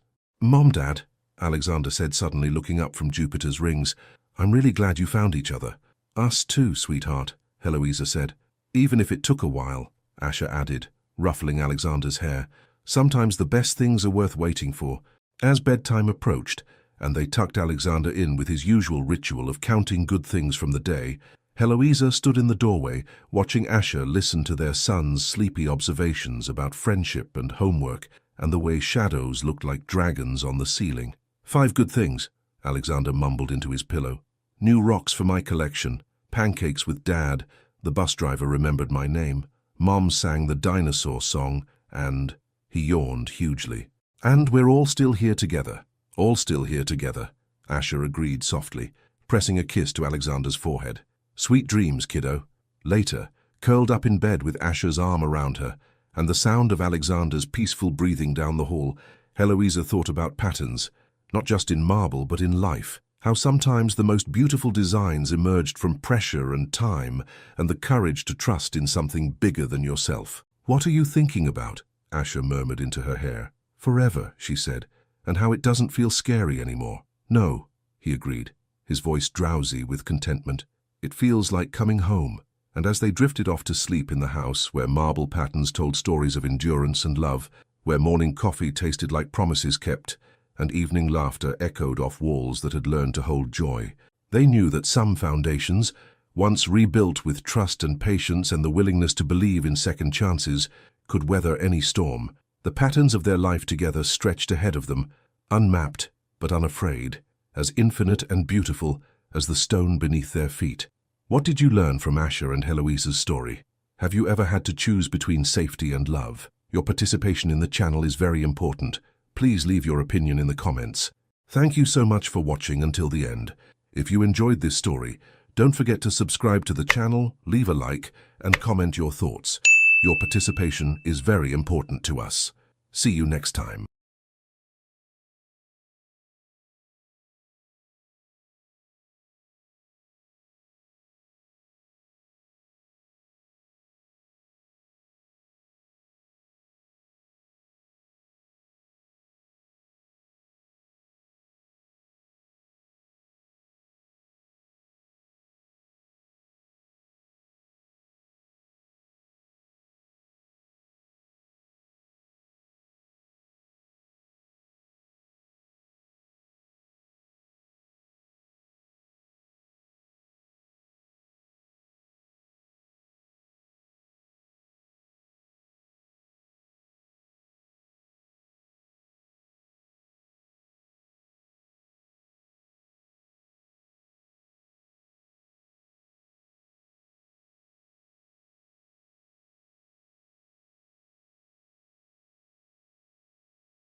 Layla Brooks was just looking for a simple blind date, but when she mistakenly sits at the wrong table, she finds herself in deep conversation with a charming stranger.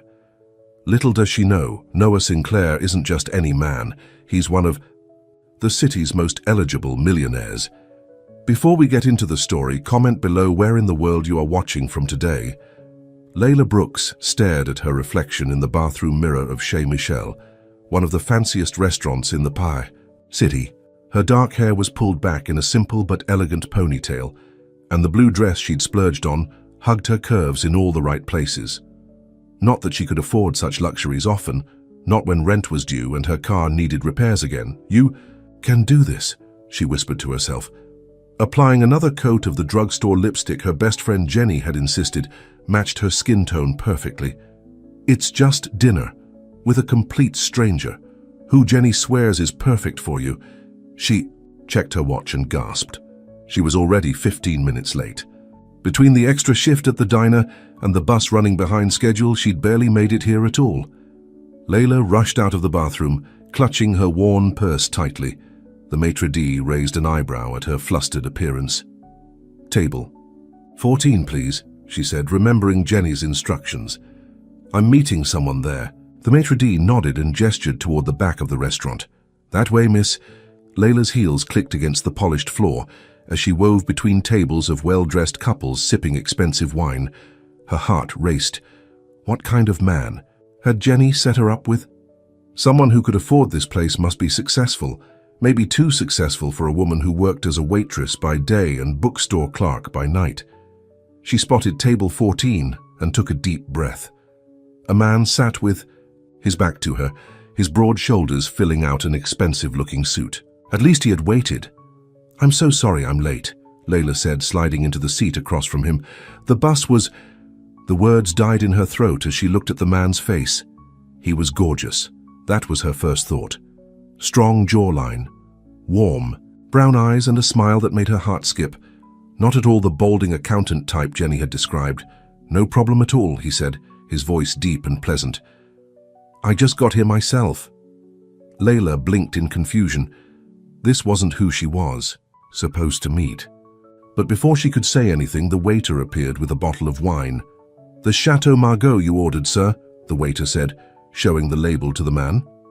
"Perfect, thank you," he replied, then looked at Layla. "I hope you like red?" Layla nodded, still trying to process what was happening. This man clearly thought she was someone else, his blind date presumably. She should speak up, explain the mistake. But then he smiled again, and all rational thought fled her mind. "I'm Noah," he said, extending his hand across the table. "Layla," she replied, shaking his hand. His grip was firm but gentle. "So, Layla," Noah said as the waiter poured their wine, "tell me about yourself." This was her chance to explain. To say this was a mix-up, that she was supposed to be meeting someone named Mark at this table, not him. But as she opened her mouth, a strange impulse took over. "I work 2 jobs, she blurted out. "I'm a waitress at Sally's Diner during the day and I work at Cornerstone Books in the evenings." Noah looked surprised but interested, not put off as most men would be. "That sounds exhausting," he said with genuine concern in his voice. Layla shrugged. "It pays the bills, mostly." She took a sip of the wine and nearly gasped. It was the most delicious thing she'd ever tasted. "And I love being around books, so that part doesn't feel like work." "What kind of books do you enjoy?" Noah asked, leaning forward slightly. And just like that, they were talking. Really talking. Not the awkward small talk of a blind date, but a flowing conversation that felt natural and easy. Noah asked questions and actually listened to her answers. He laughed at her jokes about difficult customers and nodded sympathetically when she mentioned her struggle to finish college while working full-time. "I had to drop out after my mum got sick," she explained, surprised at how comfortable she felt sharing this with him. Medical bills piled up, and someone had to work. That couldn't have been easy, Noah said, his eyes soft with understanding. "Your mum, is she—" "She's better now," Layla said quickly. "Living in Florida with my aunt. The warm weather helps her arthritis." Noah nodded, then shared a bit about his own family. Parents, who had pushed him hard, a sister he adored. He talked about growing up with expectations, about finding his own path. "Enough about me," he said after a while. "What would you be doing if money wasn't an issue?" Layla laughed.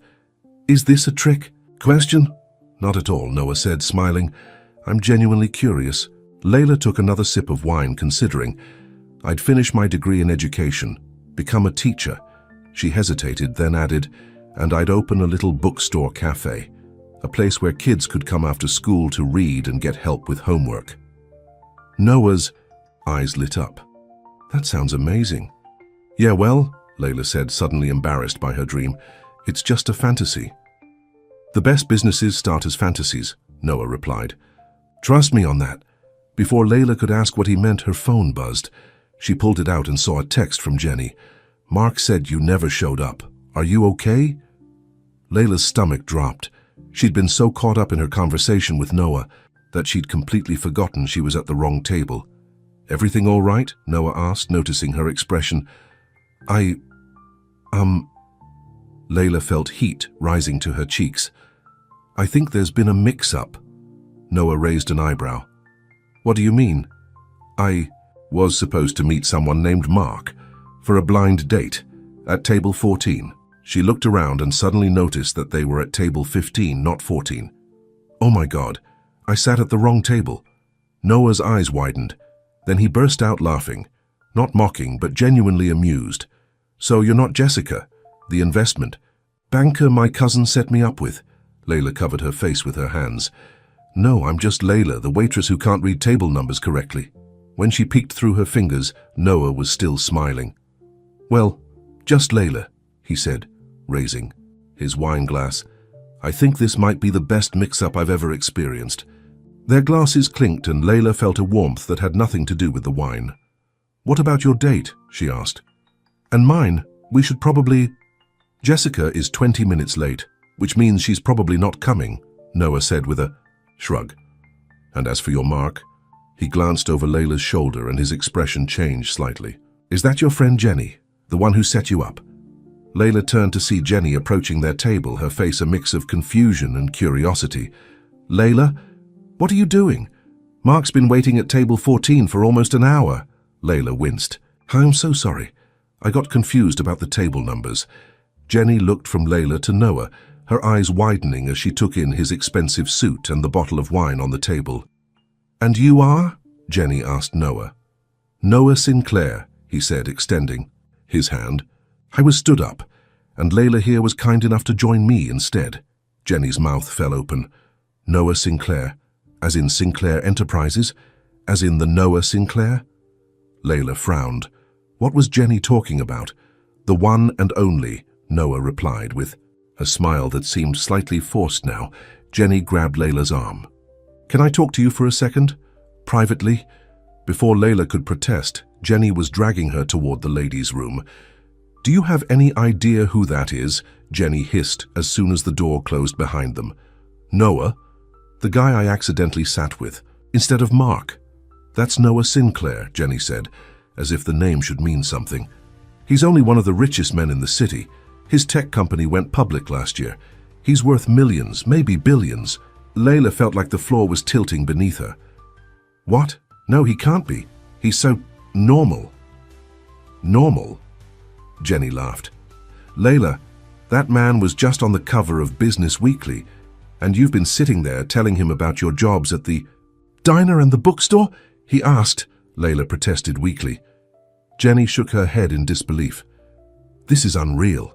Mark is out there wondering where his date is, and you're having wine with a millionaire. I should go apologize to Mark, Layla said, feeling guilty. Don't worry about it. I texted him that you had an emergency, Jenny said, waving a hand dismissively. This is much more important. You need to get back out. There. And do what? Now that I know who he is, I'll just be awkward and weird. So don't be, just be yourself. It was working for you so far, right? Layla bit her lip. I guess. Go, Jenny urged, practically shoving her toward the door. And text me everything later. Layla walked back to the table, her legs feeling wobbly. Noah stood as she approached, ever the gentleman. Everything okay?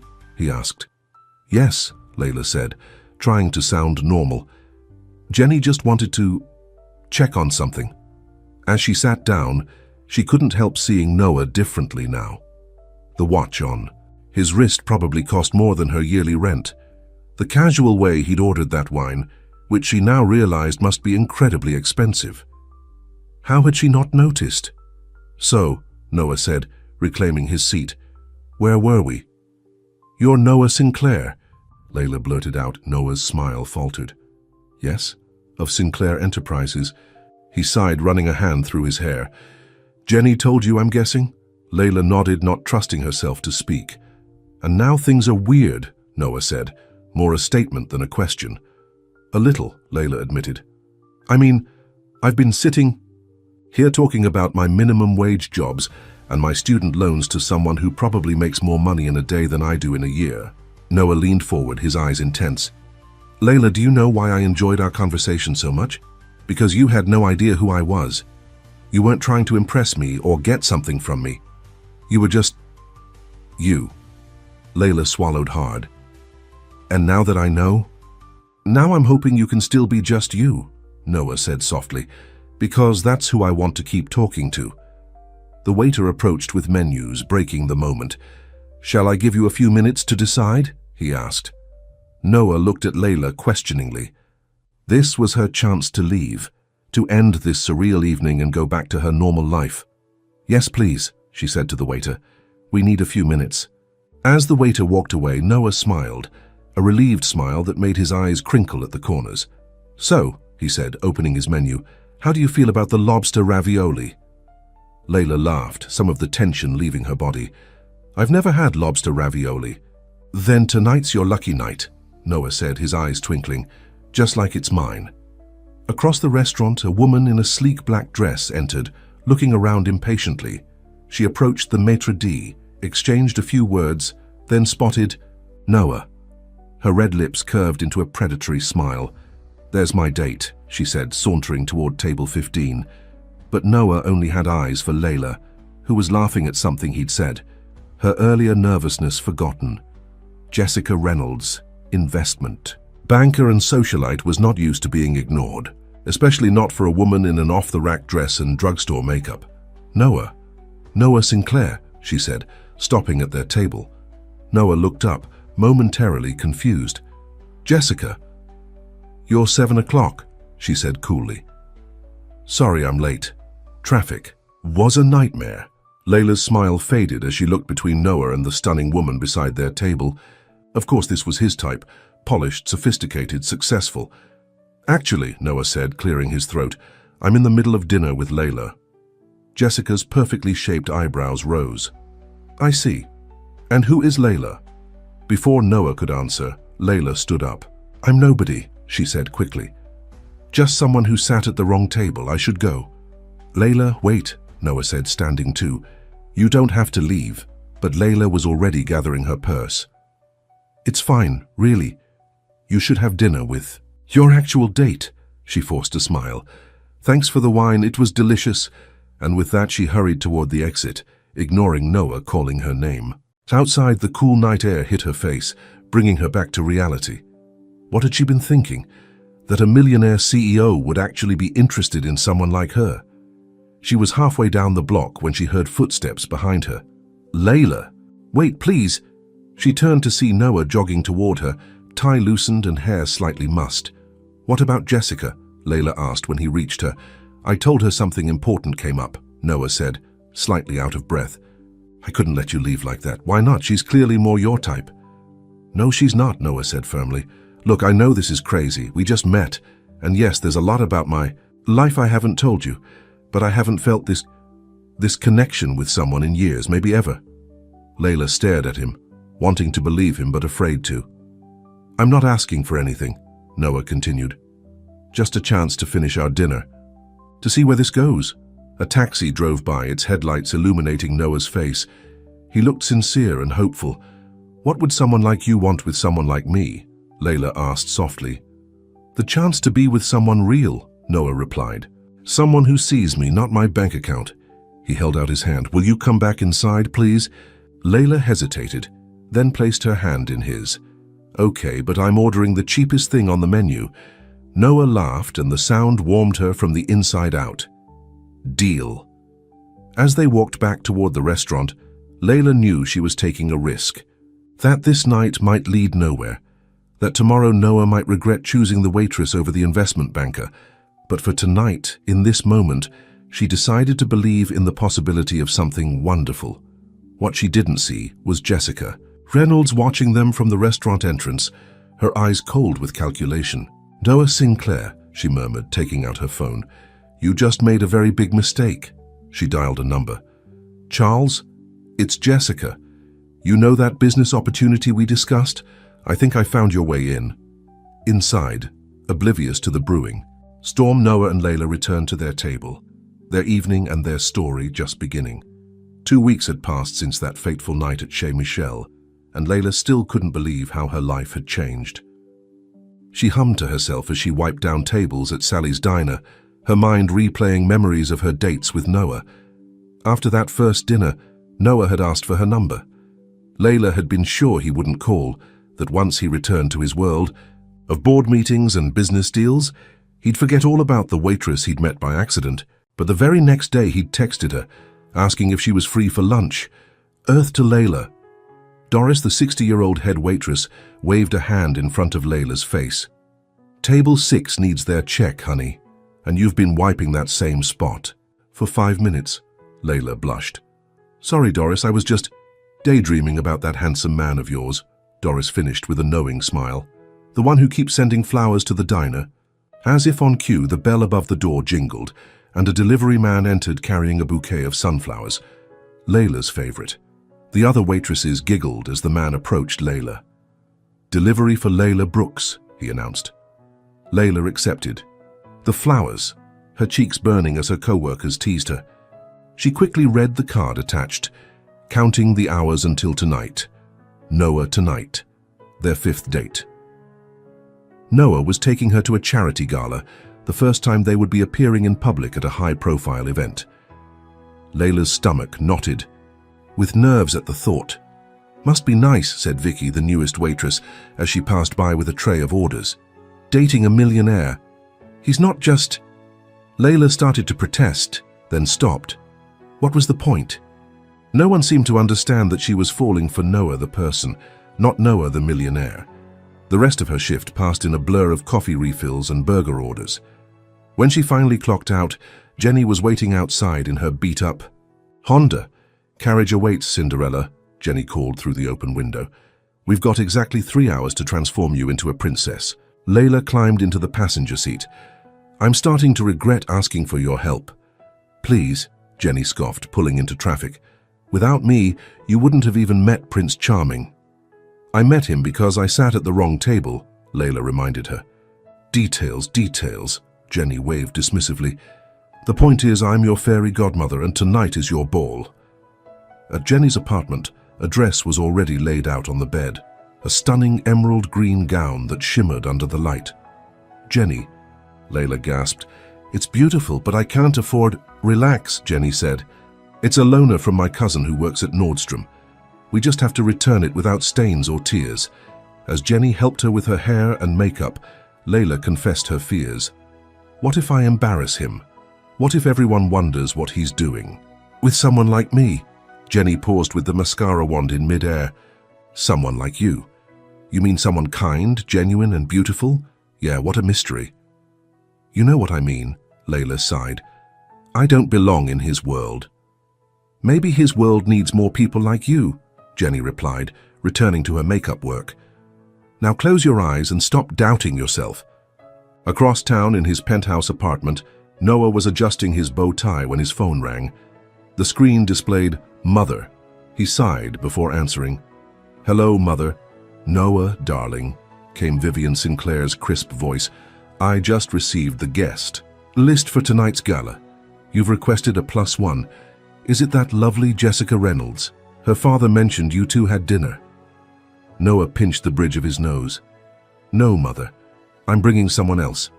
Her name is Layla Brooks." A pause. "Brooks? I don't believe I know the family." "You wouldn't," Noah said simply. "She's not from your social circle." "I see." Vivian's tone cooled noticeably. "And what does Miss Brooks do?" Noah hesitated, knowing how his mother would react. "She's a waitress and a bookstore clerk." The silence on the other end was deafening. "Mother." "Noah," Vivian finally said, her voice tight with disapproval. "I understand you're going through some sort of rebellion phase. But a waitress? At the Children's Hospital. Gala? The board members will be there, potential investors." "I'm bringing Layla," Noah said firmly. She's important to me." "This isn't like you," Vivian pressed. "You've always been so sensible about your public image." "Maybe I'm tired of my public image," Noah shot back. "Maybe I want something real." "For a change." "Real?" Vivian let out a brittle laugh. "Noah, be practical. What could you possibly have in common with this girl?" "More than I ever had with any of the socialites you pushed my way," Noah thought. Aloud, he said, "I have to go, Mother. Layla will be here soon." "Just think about what you're doing," Vivian said before hanging up. "For the sake of the company, if nothing else." Noah tossed his phone onto the bed, his good mood dampened. He knew bringing Layla tonight would cause a stir, but he didn't care. The past 2 weeks with her had been the happiest he could remember. With Layla, he could just be Noah. Not the CEO, not the millionaire, just a man enjoying the company of a woman who made him laugh, who challenged him, who saw the person behind, the wealth. A text notification broke his thoughts. It was from Charles Reynolds, Jessica's father, and a potential business partner. "Looking forward to seeing you tonight. We have much to discuss." Noah frowned. He'd made it clear to Jessica that he wasn't interested, but it seemed the Reynolds family wasn't giving up easily.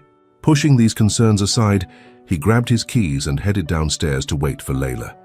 The taxi dropped Layla off in front of Noah's building, a gleaming high-rise in the most expensive part of the city.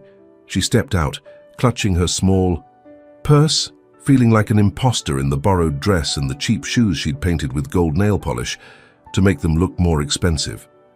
The doorman gave her a once-over before asking, "May I help you, miss?" "I'm here to see Noah Sinclair," she said, trying to sound confident. "Your name?" "Layla Brooks."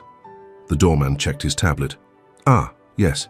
Mr. Sinclair is waiting for you in the lobby." As Layla entered, her breath caught. The lobby was more luxurious than any hotel she'd ever seen, with marble floors and crystal chandeliers. And there, standing by a fountain, was Noah. The sight of him in his tuxedo made her heart skip a beat. When Noah turned and saw her, his face lit up with a smile that melted away her insecurities. "Layla," he breathed, taking her in. "You look incredible." "It's borrowed," she blurted out, then winced at her honesty. But Noah just laughed, closing the distance between them. "You could wear a paper bag and still be the most beautiful woman in the room." He leaned down and kissed her softly, a kiss that promised more. "Ready for this?" he asked when they parted. "No," Layla admitted, "but I'm trying to be brave." Noah took her hand and squeezed it. "Just be yourself, that's all I want." The ride to the gala in Noah's chauffeur-driven car was surreal. Layla tried not to gawk at the leather interior or the built-in bar. This was Noah's normal, she reminded herself. Her life as far from hers as the moon from the earth. As they pulled up to the red carpet outside the Grand Plaza Hotel, Layla's nerves returned full force. "There are photographers," she whispered, peering out the window. "Just smile and keep walking," Noah advised. "They're mostly interested in getting shots of donors for the society pages." But when they stepped out of the car, flashes exploded around them. Noah was clearly more recognizable than he'd let on. "Mr. Sinclair, this way." "Noah, who's your date?" "Are you two an item?" Noah placed a protective hand on Layla's lower back, guiding her through the gauntlet of photographers. She tried to smile naturally, praying she wouldn't trip in her borrowed heels. Inside, the ballroom took Layla's breath away. Crystal chandeliers hung from the ceiling, casting a warm glow over tables draped in white linen. A string quartet played softly in one corner, while waiters in black ties circulated with champagne and hors d'oeuvres. "Noah Sinclair, as I live and breathe," called a voice to their right. A distinguished older man approached, accompanied by a younger man who looked remarkably like Noah. "Uncle Robert," Noah greeted him with a handshake. "Adam, good to see you both." "And who is this lovely young lady?" Robert asked, turning to Layla. "This is Layla Brooks," Noah said, a hint of pride in his voice. "Layla, this is my uncle Robert Sinclair and my cousin Adam." "A pleasure," Layla said, extending her hand. Robert shook it warmly, but Adam merely gave her a tight-lipped smile. "Brooks," Adam mused. "Not familiar with the name." "What business is your family in, Layla?" Layla swallowed. "No business. My dad was a mechanic before he passed. My mom's a home health aide." An awkward silence followed, broken by Robert clearing his throat. "Well," he said kindly, "any friend of Noah's is welcome here. I hope you enjoy the evening, my dear." As Robert led Adam away, Layla heard Adam mutter, "A commoner. Seriously?" Noah's jaw tightened. "I'm sorry about that." "It's fine," Layla said, though it wasn't. "I knew this would happen." Before Noah could respond, a woman's voice called his name. "Noah, darling." Layla turned to see an elegant older woman approaching, her silver hair perfectly coiffed, diamonds glittering at her throat and ears. "Mother," Noah said, kissing her cheek. "I didn't realize you'd be here." "I wouldn't miss it," Vivian Sinclair replied, her eyes sliding to Layla. "And this must be Miss Brooks." "It's nice to meet you, Mrs. Sinclair," Layla said, extending her hand.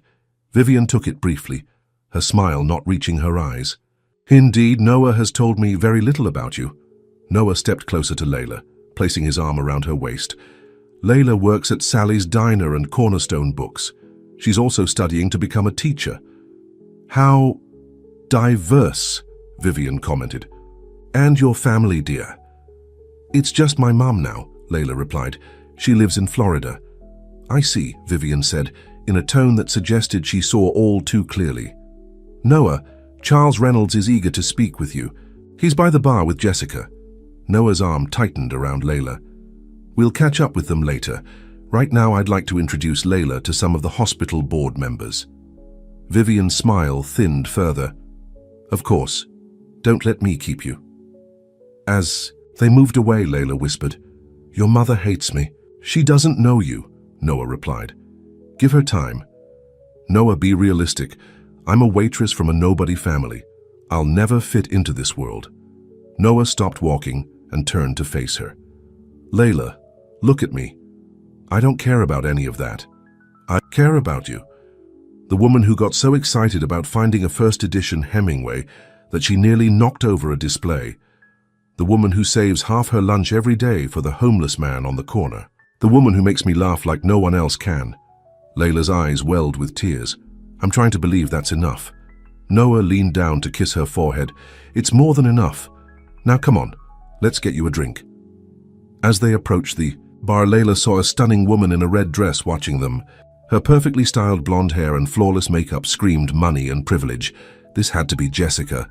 "Noah," Jessica purred, air-kissing his cheek. "You've been hiding from me." "Jessica," Noah nodded coolly. "This is Layla Brooks." "Layla." "Jessica Reynolds." Jessica gave Layla a dismissive once-over. "Charmed, I'm sure."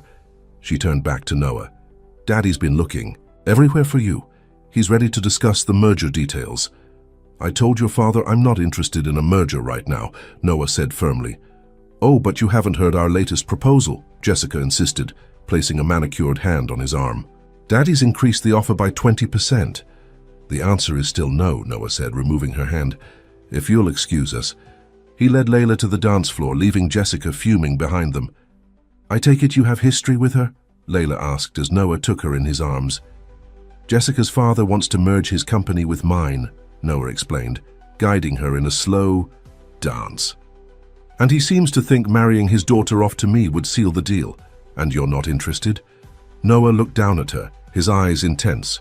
"The only merger I'm interested in right now is bringing your world and mine together." Layla felt herself melting into his gaze. How was this happening to her? How had she, ordinary Layla Brooks, captured the attention of someone like Noah Sinclair as they swayed to the music? Noah bent down to whisper in her ear. "What are you thinking right now?" "That I'm terrified," Layla admitted softly. "Of what?" "Of falling for you, of getting hurt when this ends." Noah pulled back slightly to look at her. "Who said anything about this ending?" Before Layla could respond, a commotion near the entrance drew everyone's attention. A man in a rumpled suit was arguing with security. "Sir, you don't have an invitation," the guard was saying. "I don't need one," the man shouted. "I just need to speak to Layla Brooks." Layla froze, recognizing the voice. "Oh no, what is it?" Noah asked, concerned. "It's Mark," Layla whispered. "My blind date from that night, the one I stood up." Mark spotted her on the dance floor and pushed past the guard. Layla, I need to talk to you. Heads turned as he stumbled toward them, clearly drunk. Mark, what are you doing here? Layla hissed when he reached them. Is this him? Mark demanded, gesturing wildly at Noah. The rich guy you ditched me for? Noah stepped forward. Sir, I think you should leave. Stay out of this, moneybags, Mark slurred. Layla was supposed to be my date that night. Mine. Then she saw dollar signs and suddenly I wasn't good enough. Security was approaching fast, but the damage was done. Everyone was staring, whispering. That's not what happened, Layla protested, mortified. It was a mistake. I sat at the wrong table. A convenient mistake, came a cold voice from behind them. Jessica Reynolds had materialized, a smirk on her face. Some might even call it calculated. Layla turned to her in shock. What? Jessica raised a perfectly shaped eyebrow. Come now, Layla. You expect us to believe it was pure coincidence that you sat down with one of the wealthiest bachelors in the city. That's exactly what happened, Noah said firmly. And it's none of your business, Jessica. But it is my business when someone is clearly taking advantage of my friend, Jessica replied smoothly. To the gathering crowd, she added, Noah's too much of a gentleman to see it, but this woman planned the whole thing. She researched him, found out where he'd be, and engineered their chance meeting. Gasps and murmurs spread through the onlookers. Layla felt the room spinning around her. That's not true, she said, her voice barely above a whisper. Isn't it? Jessica pressed. A waitress just happens to sit at the wrong table with a millionaire. Please. That's enough, Noah said, his voice deadly quiet. Security, please escort Miss Reynolds and this gentleman out. As the guards moved to comply, Jessica leaned in close to Layla. You don't belong here, sweetie. Go back to your little diner before you get hurt. Security led Jessica and Mark away, but the damage was done. Vivian Sinclair stood nearby, her expression a mix of concern and vindication. Noah, she said quietly, perhaps it would be best if you took Miss Brooks home. We can discuss the scene she's caused tomorrow. Mother, Noah warned, don't. Layla felt tears threatening to spill. All her fears were coming true in the worst possible way. I should go, she said, pulling away from Noah. This was a mistake. Layla, wait. But Layla was already moving toward the exit, desperate to escape the stares and whispers. She heard Noah calling after her, but she couldn't face him right now, not when Jessica's words were ringing in her ears, feeding every insecurity she'd had about their relationship. Outside, the cool night air hit her tear-streaked face. She kicked off her borrowed heels and ran down the street, not caring who saw. All she wanted was to get away from the glittering ballroom that had made it so painfully clear she didn't belong in Noah's world. A taxi pulled up beside her, and she climbed in gratefully, giving the driver her address. Back at the gala, Noah searched frantically for Layla, only to be stopped by Charles Reynolds. Not now, Charles, Noah said, trying to push past him. Just a moment of your time, Charles insisted. I think you'll find our new proposal quite interesting, especially after tonight's embarrassment. Noah glared at him. Did you put your daughter up to that little scene? Charles looked affronted. I don't know what you mean. I think you do, Noah replied coldly. And if I find out you or Jessica had anything to do with what happened tonight, you can forget about ever doing business with Sinclair Enterprises. With that, he strode away, pulling out his phone to call Layla. It went straight to voicemail. Layla, it's me. Please call me back. What happened tonight? None of it is true. I know you didn't plan anything, I know you. He paused, then added softly, I'm falling in love with you, Layla Brooks. Please don't let them drive you away. As Noah ended the call, he didn't notice Jessica watching from across the room, her face tight with anger. She pulled out her own phone and dialed a number. We need a new plan, she said when the call connected. Noah's more attached to this waitress than we thought. It's time to dig deeper into Layla Brooks's past. Everyone has secrets. Find hers.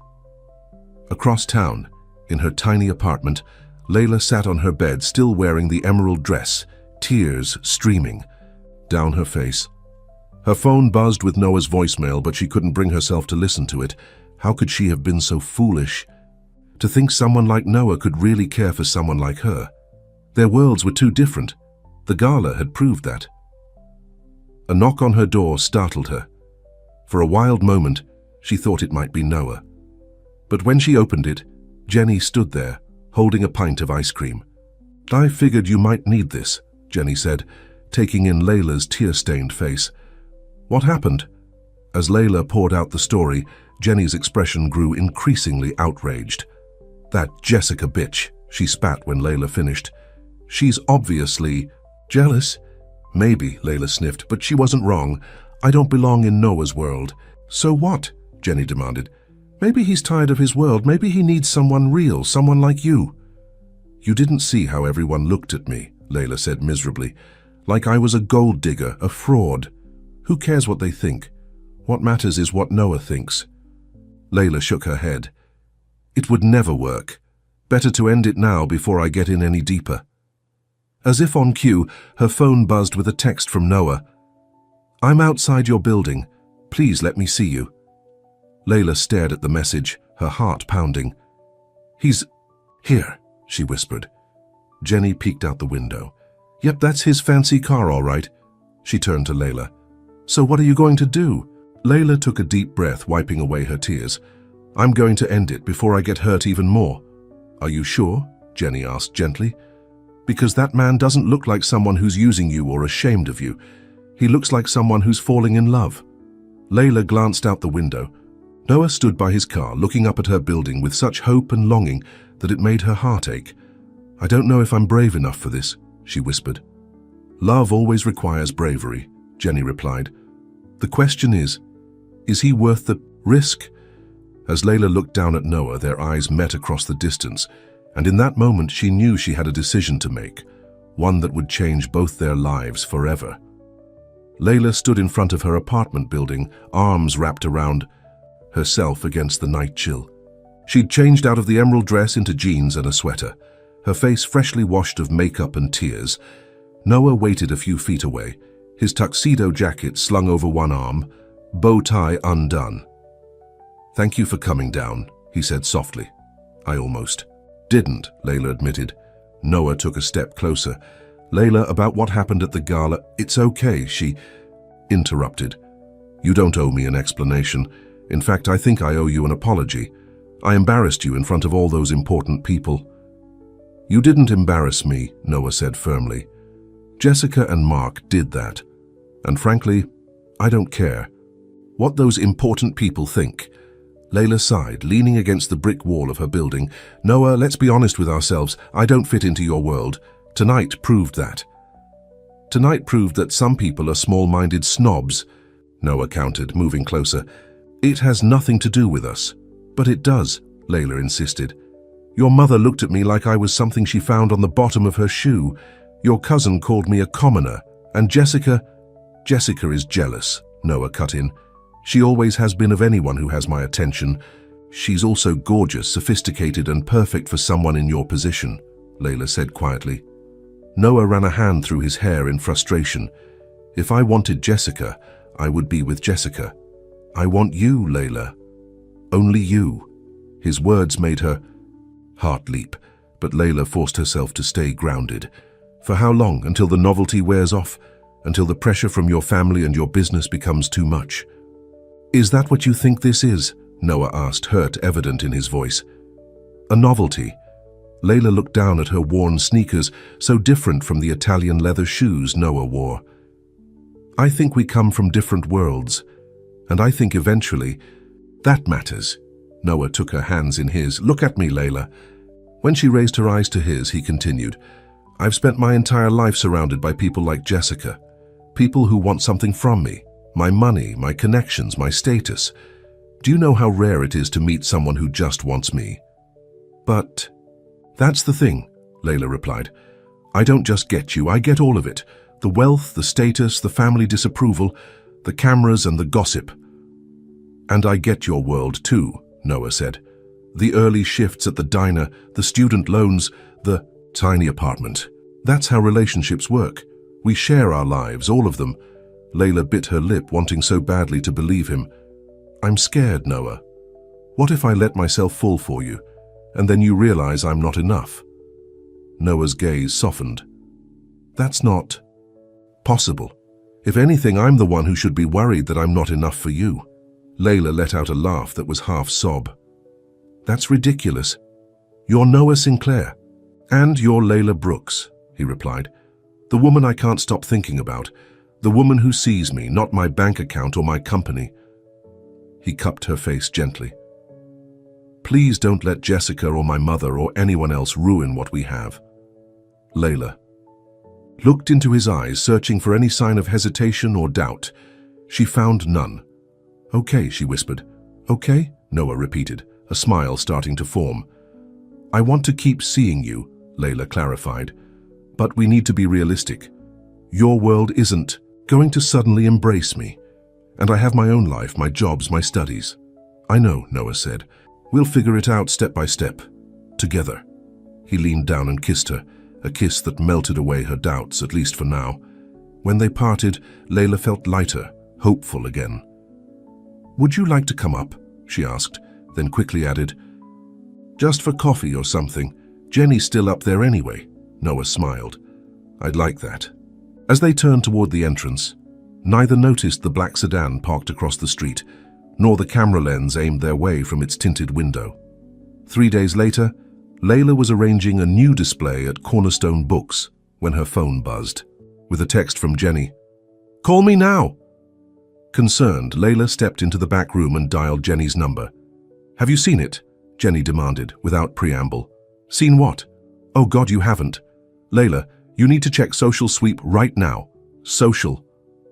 Sweep was a popular gossip site that covered celebrity and high society news. Layla's stomach dropped. Jenny, what's going on? Just look it up. Call me back.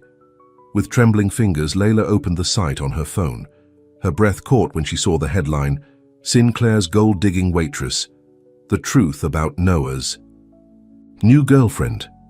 Below it was a photo of her and Noah outside her apartment building, followed by several other photos. Layla at work at the diner, Layla leaving Noah's building early in the morning, and even an old photo of her with Mark from months ago. The article was worse than the pictures.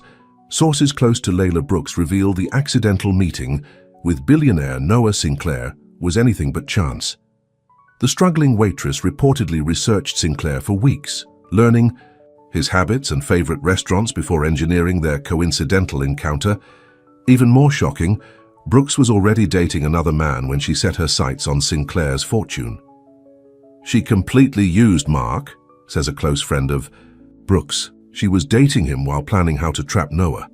The Sinclair family is reportedly concerned about the relationship. Noah has always been generous to a fault, says one family insider. They're worried he's being taken advantage of by someone who sees him as a meal ticket. Meanwhile, family friend Jessica Reynolds expresses concern. Noah is such a kind person. He doesn't always see when people have ulterior motives. Layla felt sick. The article was filled with lies and twisted half-truths. Who would do this? The answer was obvious. Jessica. The bell over the shop door jingled, and Layla looked up to see her manager, Mr. Henderson, beckoning her with a stern expression. Layla, a word please. In his small office, Mr. Henderson slid a printout of the article across his desk. Would you care to explain this? It's not true, Layla said, her voice shaking. None of it is true. True or not, Cornerstone Books cannot be associated with this kind of publicity. He sighed, looking genuinely regretful. I'm sorry, Layla, but I'm going to have to let you go. What? But I've worked here for 3 years. And you've been excellent, Mr. Henderson acknowledged. I can write you a glowing reference. But our customers, many of them come from the same social circles as the Sinclairs. This puts us in an awkward position. Layla left the bookstore in a daze, clutching her few belongings in a paper bag. She'd lost one of her jobs because of a relationship that was barely a month old. And if Mr. Henderson had seen the article, so had everyone. At Sally's diner. Sure enough, when she arrived for her shift the next morning, Doris pulled her aside. Honey, have you seen the papers? Layla nodded miserably. It's all lies, Doris. I believe you, Doris said, patting her arm. But the owner doesn't want any trouble. We've had reporters calling all morning. Am I fired here too? Layla asked, already knowing the answer. Doris's eyes were sympathetic. They're cutting your shifts for now until things blow over, whatever that means. Cutting her shifts meant effectively firing her without saying so. Layla bit back tears. In the span of 24 hours, she'd lost both her jobs. Outside the diner, she checked her phone. Several missed calls and texts from Noah, but nothing since early morning. Was he having second thoughts now that the scandal had broken? Forcing down her anxiety, Layla dialed his number. It went straight to voicemail. "Noah, it's me. I don't know if you've seen the article, but none of it is true. I never planned to meet you. I never used Mark. Please call me back when you can." Layla spent the rest of the day holed up in her apartment, ignoring calls from numbers she didn't recognize. Probably reporters. By evening, she was a bundle of nerves. Why hadn't Noah called back? Just as she was considering the worst, her buzzer rang. She approached the intercom cautiously. "Who is it?" "It's me," came Noah's voice, sounding tired. Relief flooded her as she buzzed him in. When she opened her door, he stood there looking as exhausted as he sounded, his normally perfect appearance rumpled. "I've been trying to reach you all day," Layla said. "I know, I'm sorry." Noah entered, loosening his tie. "It's been chaos. My phone died, and I didn't have my charger." "You've seen the article." Noah's expression darkened. "Yes, it's garbage, Layla. Complete trash." "I lost both my jobs because of it," she said quietly. Noah's head snapped up. "What? They fired you?" "The bookstore outright fired me. The diner cut my shifts." "Same difference." Noah ran a hand over his face. "I'm so sorry. This is all because of me." "No," Layla corrected. "It's because of Jessica. She's the family friend quoted in the article. I'm sure of it." "I confronted her," Noah confirmed. "She denied being the source, but she didn't seem particularly upset about the article either." He sighed. "My mother called an emergency board meeting today. Some of the more conservative board members are concerned about the company's image." Layla felt a chill. "What does that mean for you?" "It means they want me to issue a statement denying our relationship." Noah's voice was bitter. "For the good of the company, of course."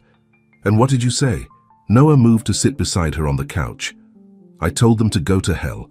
Despite everything, Layla laughed. "You didn't." "Not in those exact words," Noah admitted with a small smile. "But I made it clear that my personal life is not up for discussion or committee approval." His expression turned serious. "Layla, I'm so sorry you're caught in the middle of this." "It's not your fault," Layla said softly. "But it is," Noah insisted. "This is my world. The politics, the gossip, the power plays.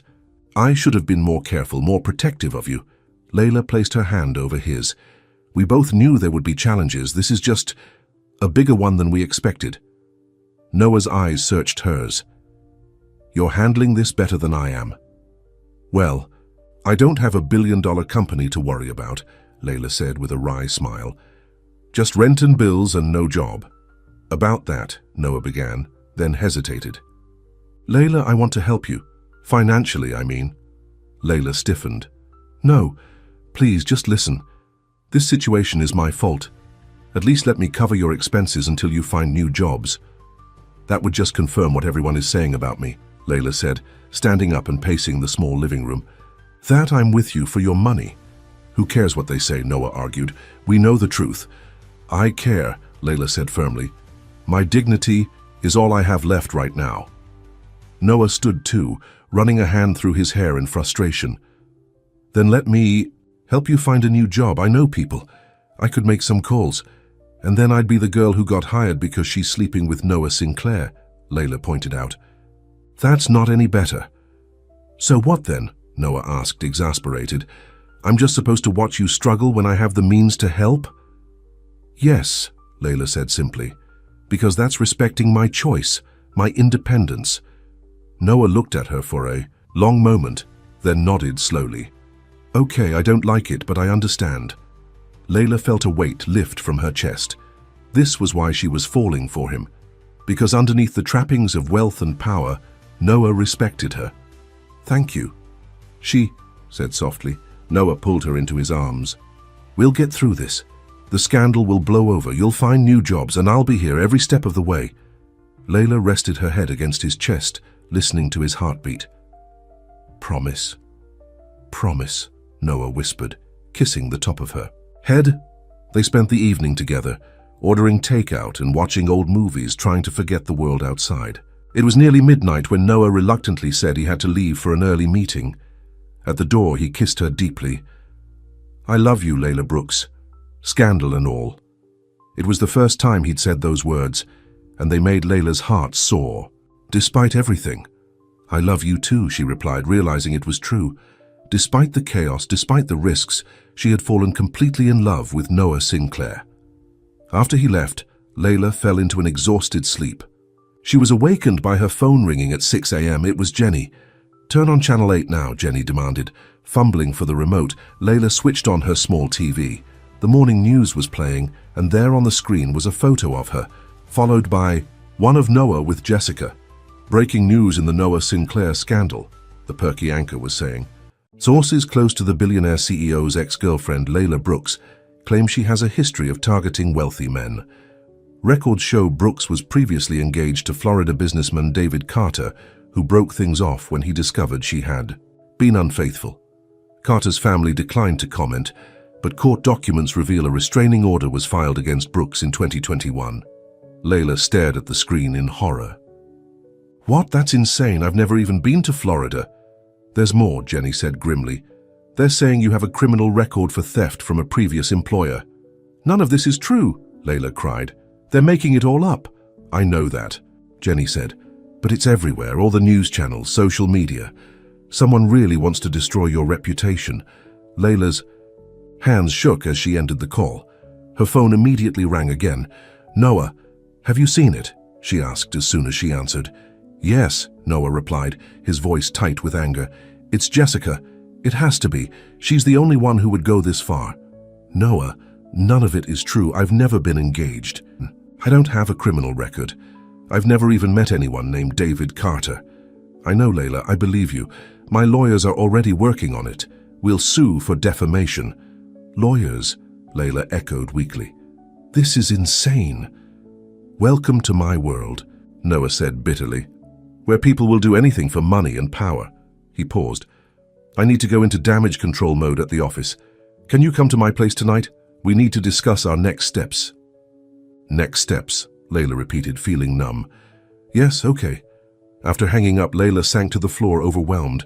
How had her life spiraled so completely out of control in just a few days? All because she sat at the wrong table. Her phone buzzed, with a text from an unknown number. "Gold-digging whore. Leave Noah alone or worse stories will come out." Layla threw the phone across the room. That evening, Layla took a taxi to Noah's building, wearing sunglasses and a hat to avoid being recognized. The doorman, who knew her by now, nodded sympathetically as he let her in. Noah's penthouse was a flurry of activity.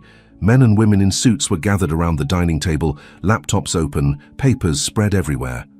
"Layla," Noah said, crossing the room to embrace her. "I'm sorry for the circus. This is my legal team and PR crisis management." One of the women stood and approached. "Ms. Brooks, I'm Helen Porter, head of PR for Sinclair Enterprises.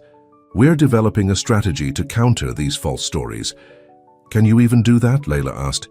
"It seems like the damage is done." "We can issue statements, threaten lawsuits, and arrange strategic interviews," Helen explained. "But first, we need to know if there's anything in your past that could be misconstrued. Any ex-boyfriends who might talk to the press? Any college incidents?" Layla shook her head. "My life has been painfully boring until I met Noah. No exes worth mentioning, no scandals, just work and school." Helen nodded, making notes. "Good. That makes our job easier." An older man in an expensive suit approached. "Ms. Brooks, Clark Daniels, lead counsel. We'll need you to sign some documents authorizing us to act on your behalf in legal matters related to these defamatory statements." "Layla," Noah cut in, seeing her overwhelmed expression. "You don't have to do anything you're not comfortable with. Layla looked around at the team of high-powered professionals now involved in her life. "This is a lot." Noah took her hand. "Can we have the room, please? Just for a few minutes." When everyone had filed out onto the terrace, Noah led Layla to the couch. "I'm sorry," he said. "I should have warned you about all this." "It's okay," Layla said, though it wasn't. Nothing about this situation was okay. I just don't understand why Jessica would go to such lengths.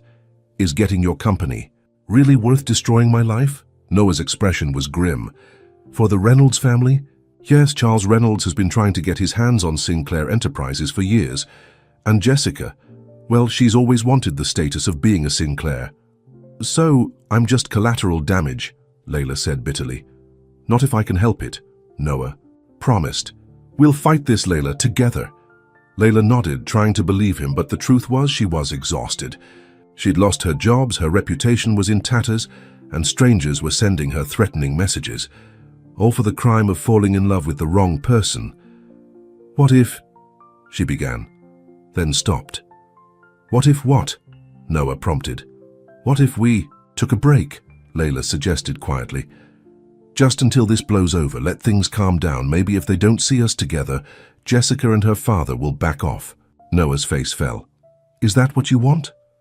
No, Layla admitted, but I don't know how much more of this I can take. Noah took both her hands in his. Layla, listen to me. If we separate now, they win. That's exactly what they want. Maybe they should win, Layla said, tears forming. Maybe it would be better for everyone. Not for me, Noah said fiercely. I love you. Nothing is worth losing you. What about your company, your family, your reputation? None of it matters without you, Noah insisted. Before I met you, I had everything but felt nothing. Now I know what's really important.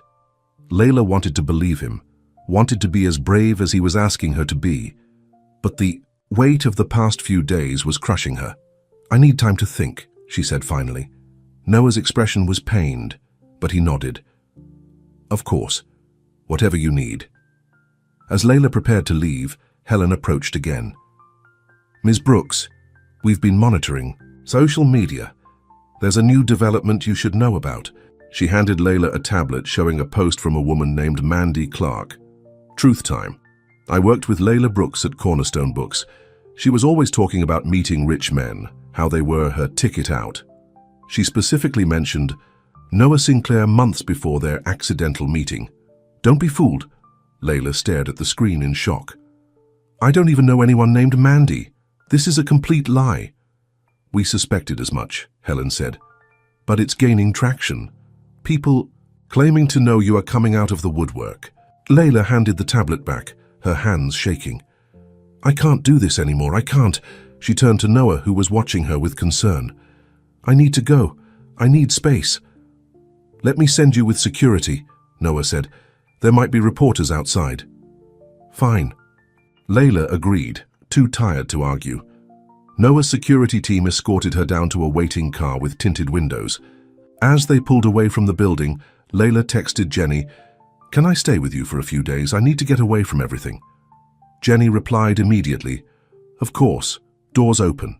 Wine's ready. At the last minute, Layla changed her mind about the destination, asking the driver to take her to Jenny's instead of her own apartment. If reporters were watching her building, at least they wouldn't find her tonight. What Layla didn't notice was the car that pulled out behind them, following, at a discreet distance. At Jenny's apartment, Layla finally broke down, sobbing as she told her friend everything. So what are you going to do? Jenny asked when Layla had calmed down. I don't know, Layla admitted. Part of me wants to run as far away as possible, get away from the cameras and the lies. And the other part? The other part loves him, Layla said simply, and doesn't want to let Jessica win. Jenny squeezed her hand. For what it's worth, I vote for not letting the evil witch win. Layla managed a small smile. I just need time to think. Well, you can stay here as long as you need, Jenny assured her. No one will look for you here. But someone was looking. Outside Jenny's building, a man sat in a parked car making a phone call. Ms. Reynolds, I've found her. She's staying with a friend. He read out the address. What do you want me to do now? Jessica's voice came through, cold and determined. Keep watching and get me everything you can on the friend. We might need to apply pressure there too. Understood, the man replied. And Mr. Sinclair? Leave him to me, Jessica said. I have a meeting with him tomorrow that will change everything. The next morning, Noah sat in his office, staring at the stack of messages from board members. Most expressed concerns about the recent publicity. A few directly suggested he end his relationship with Layla for the good of the company. His assistant buzzed. "Sir, Jessica Reynolds is here to see you. She doesn't have an appointment, but she says it's urgent." Noah sighed. "Send her in." Jessica entered looking immaculate in a designer suit, a sympathetic smile on her face. "Noah, darling," she said, approaching his desk. "I've been so worried about you." "Cut the act, Jessica," Noah said coldly. "What do you want?" Jessica's smile dimmed slightly, but she recovered quickly. "I want to help you, of course." "Help me?"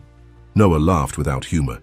"You've been trying to destroy my relationship with lies and smear campaigns." Jessica waved a hand dismissively. "Oh, I had nothing to do with those tabloid stories, but I am concerned about you. This waitress is clearly using you." "Her name is Layla," Noah said through gritted teeth, "and the only person trying to use me is you." Jessica sighed, taking a seat across from him without being invited. "Noah, be reasonable. Your stock has dropped 15 points since this scandal." "Broke? The board is in revolt. Your mother is beside herself with worry." "Get to the point, Jessica." She leaned forward, her voice dropping to a conspiratorial whisper. "I can make it all go away. The stories, the scandal, all of it. Just say the word, and by tomorrow, no one will be talking about Layla Brooks anymore." Noah stared at her. "So you admit you're behind it?" Jessica shrugged elegantly.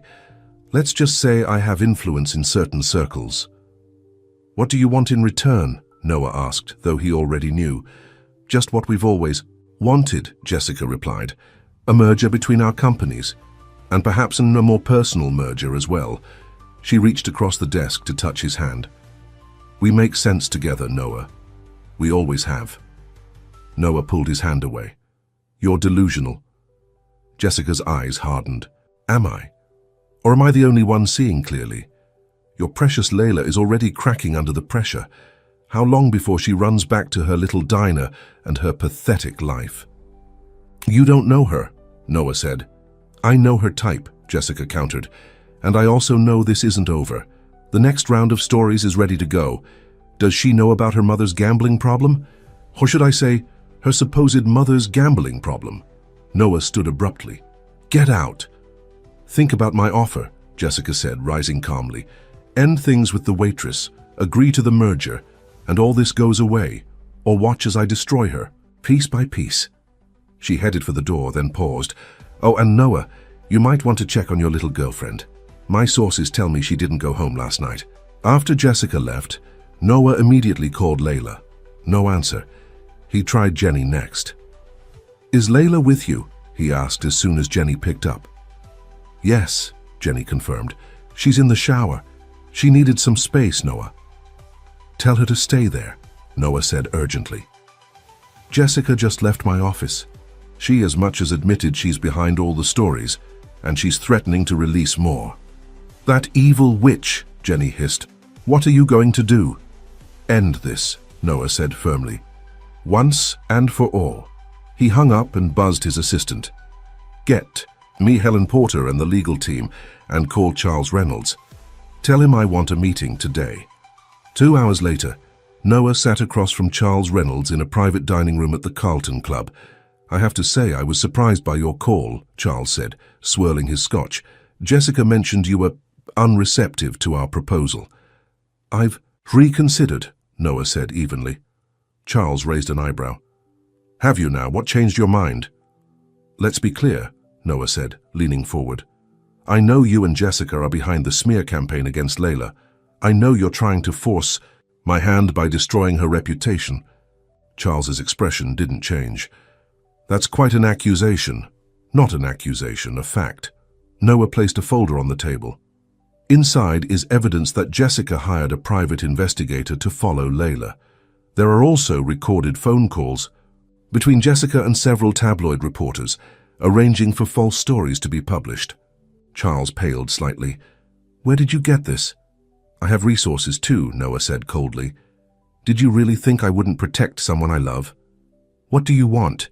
Charles asked, his confident demeanor slipping. "First, all stories about..." "Layla, stop. Immediately. Second, public retractions from every outlet that published lies about her. Third, Noah's voice hardened. You and Jessica stay away from both of us. Forever. And if we refuse? Noah smiled, but there was no warmth in it. Then this folder goes to the SEC, detailing how Reynolds Industries has been manipulating stock prices to inflate company value before the proposed merger. I believe that's several federal crimes. Charles's face went completely white. You're bluffing. Try me, Noah challenged. Oh, and one more thing, Jessica mentioned Layla's mother having a gambling problem. Interesting, since Layla's mother lives in Florida and has never gambled in her life. I had my team check. Charles looked down at his drink, then back at Noah. You've thought of everything. When it comes to protecting the people I love, yes. Noah confirmed. Do we have an understanding? After a long moment, Charles nodded. The stories will stop. The retractions will be issued. Good. Noah stood to leave. And Charles, if anything at all, happens to Layla or anyone close, to her I will destroy you and your company so completely that even Jessica's great-grandchildren will feel it. With that, he walked out, leaving Charles Reynolds staring into his scotch.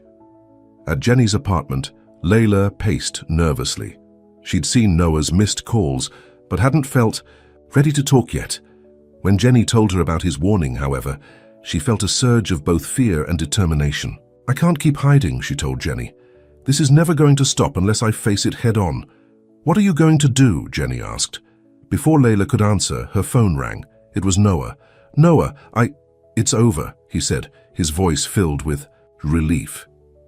The stories, the threats, all of it. What? How?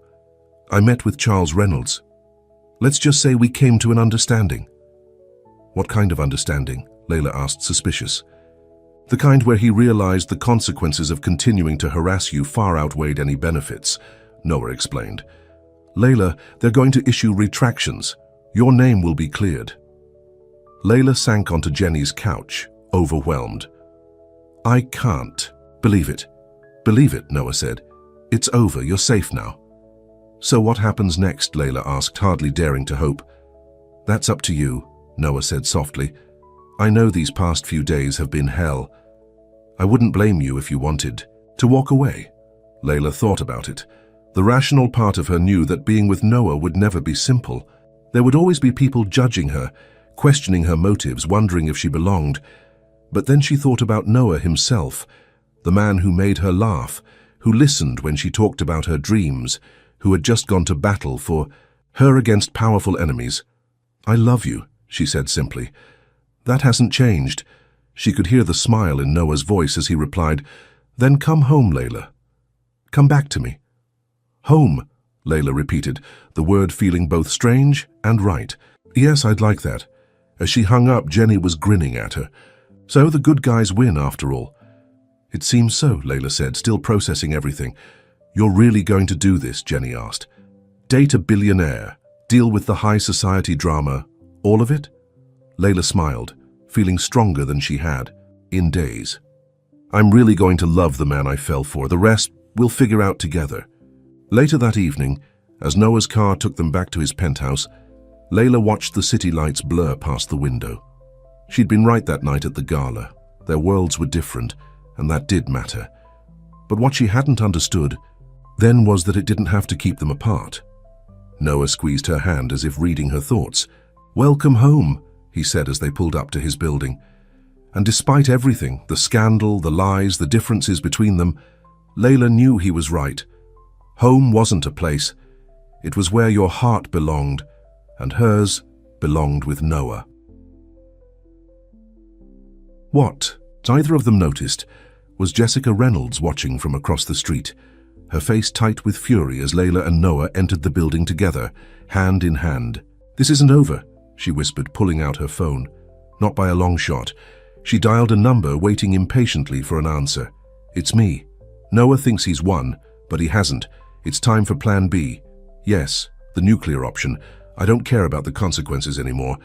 I want them both destroyed. As she hung up, a cold smile spread across her face. Noah and Layla might think they had their happy ending, but Jessica Reynolds was just getting started. The next few weeks were a whirlwind of change for Layla. As Noah had promised, retractions appeared in all the publications that had run false stories about her. Her name was cleared, but the experience had left its mark. "You don't have to do this today," Noah said, as they sat in his car outside Sally's diner. "They'll understand if you need more time." Layla shook her head, straightening her uniform. "No, I need to get back to normal, or whatever passes for normal now." After the scandal broke, both Sally's Diner and Cornerstone Books had reached out with apologies and job offers. Noah had been furious, wanting to sue them for wrongful termination, but Layla had insisted on handling it her way. "Wish me luck," she said, leaning over to kiss Noah quickly. "You don't need luck," he replied with a smile. "But I'll be here when your shift ends." Inside the diner, Doris rushed to hug her.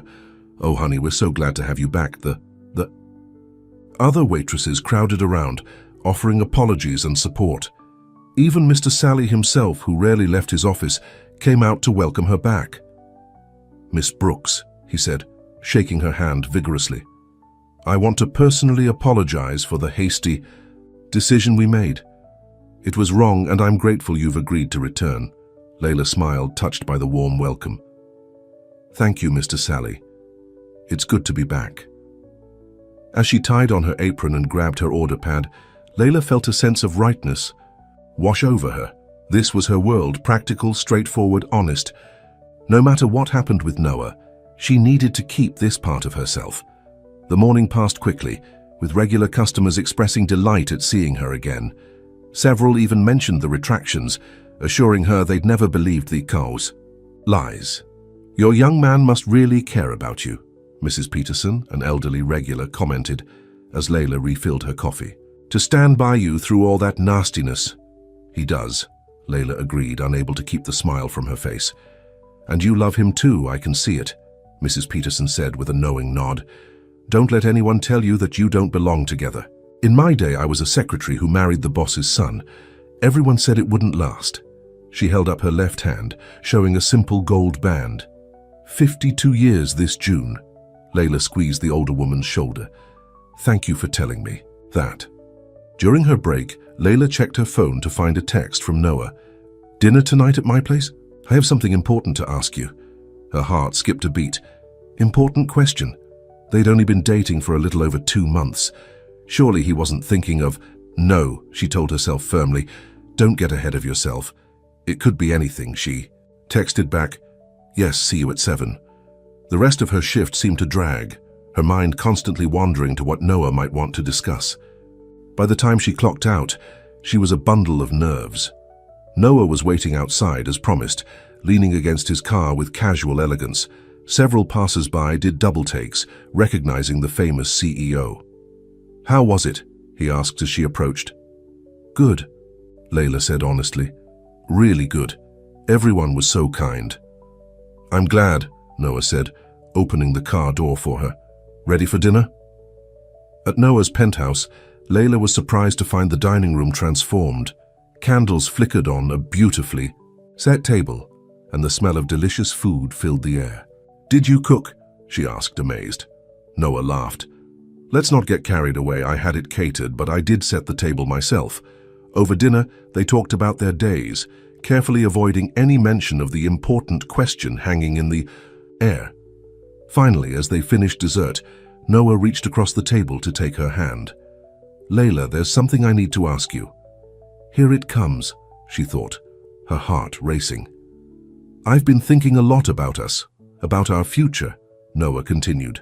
"And after everything we've been through, I'm more certain than ever that we belong together."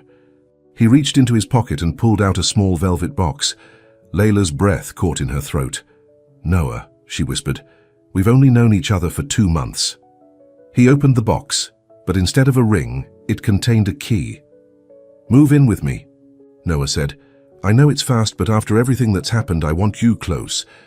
I want to build a life with you day by day." Layla stared at the key, a mix of relief and, surprisingly, disappointment washing over her. "You thought it was a ring, didn't you?" Noah asked, a smile playing at the corners of his mouth. "No," Layla protested. then laughed. Okay, maybe for a second.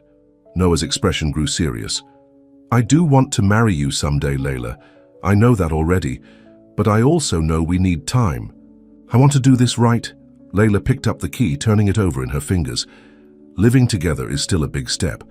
It is, Noah agreed. And if you're not ready, I understand. There's no pressure. What about your mother? The board? Won't they have opinions about this too? Noah shrugged. Probably. But after the way I handled the Reynolds situation, they're keeping their opinions to themselves for now. Layla thought about her tiny apartment, the independence it represented. Then she thought about waking up beside Noah every morning, coming home to him every night. Yes, she said finally. I'll move in with you. Noah's face lit up with joy. He stood and pulled her into his arms, spinning her around the dining room. But, Layla added when he set her down, I'm keeping my jobs, and I want to pay for some expenses. I need to contribute. Noah started to protest, then saw the determination in her eyes. How about you cover groceries and your personal expenses? And half the utilities, Layla countered. Noah laughed. Do you have any idea what the utilities for this place cost? No, Layla admitted. But whatever it is, I want to pay my share, even if it means picking up extra shifts. How about this? Noah suggested. You contribute what you can based on your income. That's fair, right? Layla considered it, then nodded. That works, as long as I'm not just living off you. Deal, Noah said, sealing it with a kiss. When can you move in? My lease is up at the end of the month anyway, Layla said. So 2 weeks? 2 weeks it is, Noah agreed. I can't wait. The news of their decision to live together spread quickly. Jenny squealed with excitement when Layla told her. From wrong table to moving in with a millionaire in 2 months, she marveled. Only you, Layla Brooks. Billionaire, actually, Layla corrected with a grin. But who's counting? At the diner, her co-workers teased her good-naturedly about moving up in the world, but their support was genuine. Even Mr. Henderson at the bookstore, where she now worked weekends, offered his congratulations. The only person who hadn't reacted was Noah's mother. Vivian Sinclair had maintained a chilly distance since the gala incident, communicating with her son only about business matters. She'll come around, Noah assured Layla, though he didn't sound convinced. Just give her time. Moving. Day arrived with unexpected sunshine after a week of rain. Jenny and several friends from the diner helped Layla pack her modest belongings into boxes. I can't believe how little you have, Jenny commented, sealing a box of books. This is going to look like nothing in that massive penthouse. I know, Layla admitted. I'm a little worried about that. What if I feel like a guest in my own home? Then you'll add your own touches, Jenny said practically. Make it yours too. Noah arrived with a moving crew, insisting on handling the heavy lifting himself despite having professionals available. By afternoon, Layla's belongings were settled into Noah's, their, penthouse. Standing in the massive living room, surrounded by sleek, expensive furnishings, Layla felt a moment of panic. Jenny was right. Her few possessions looked out of place here like relics from another life. What's wrong? Noah asked, noticing her expression. It's just... Layla gestured around the room. This is also you. Where do I fit in? Noah rapped, his arms around her from behind, resting his chin on her head. Everywhere, anywhere you want. This isn't just my home anymore, Layla. It's ours. We can change anything you don't like. I don't want to change your home, Layla protested. Our home, Noah corrected gently. And I want it to feel like yours too, so tell me what would make this place feel like home to you? Layla looked around, considering. The apartment was beautiful, but somewhat impersonal, like something from a design magazine. Maybe some more books. Real ones, not just display copies, and some plants. Oh, and family photos. Consider it done, Noah said. Tomorrow we'll go shopping, buy whatever you want.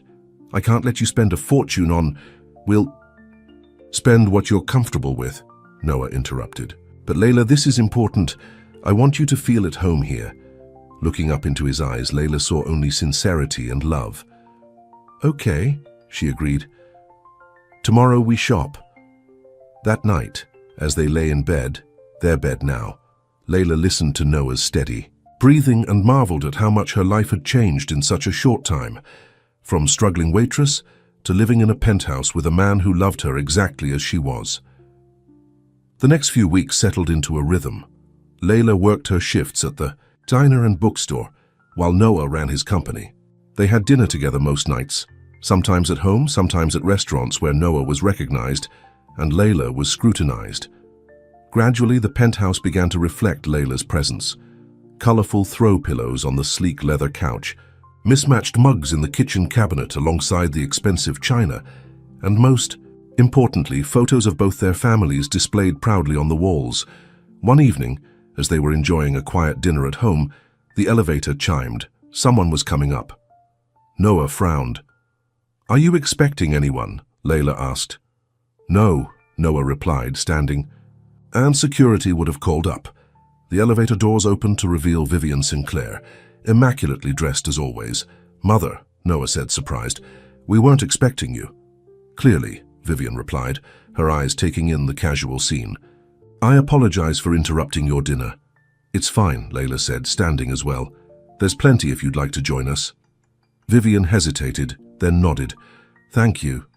That would be nice." The three of them sat at the dining table, an awkward silence falling over them.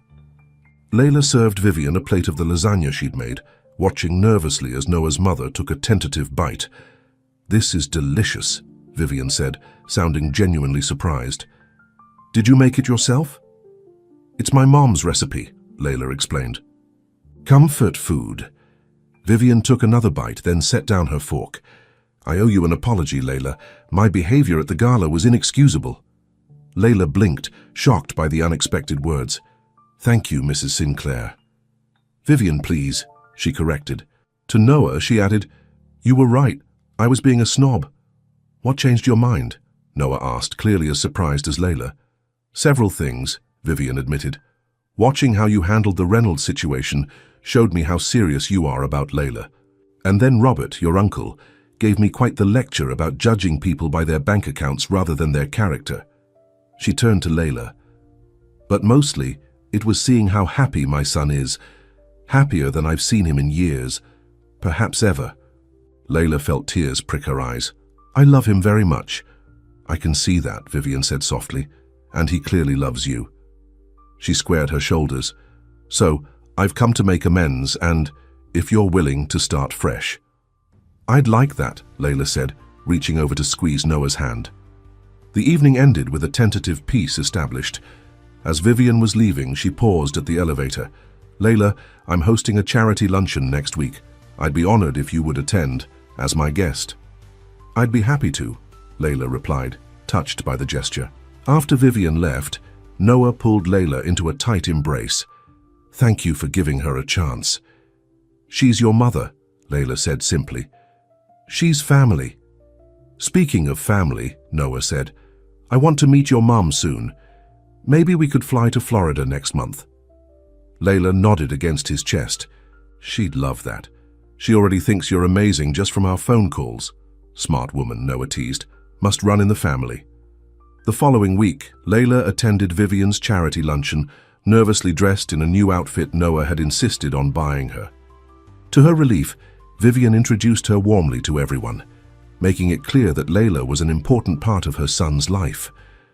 "That wasn't so bad, was it?" Vivian asked as the event wound down. "No," Layla admitted. "Everyone was very kind." "They know better than to cross me," Vivian said with a wink that reminded Layla so much of Noah. "But they also know a good person when they meet one. You've impressed quite a few people today, Layla." "By not using the wrong fork?" Layla joked. Vivian laughed, a genuine sound that transformed her usually stern face. "By being yourself. It's refreshing in our circles." As autumn turned to winter, Layla and Noah settled deeper into their shared life. The scandal was mostly forgotten, replaced by newer gossip about other celebrities. Occasionally, someone would recognize Layla at the diner, but the notoriety had faded. One snowy December evening, Noah came home with an unusually serious expression. "Everything okay?" Layla asked, looking up from the book she was reading. "I need to talk to you about something," Noah said, sitting beside her on the couch. It's about the Reynolds family. Layla tensed. What about them? Charles Reynolds has filed for bankruptcy, Noah explained. His company has been struggling since our confrontation, and apparently he'd been covering up financial problems for years. That's not your fault, Layla said quickly.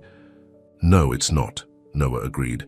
But there's more. Jessica has been trying to contact me, claiming she has new information that could damage both of us if I don't help. Her father, Layla's stomach dropped. Blackmail after everything? She's desperate, Noah said, and desperate people do desperate things. What kind of information could she possibly have? Layla wondered aloud. Nothing real, Noah assured. Her? But she's proven she's willing to fabricate stories. So what do we do? Nothing, Noah said firmly.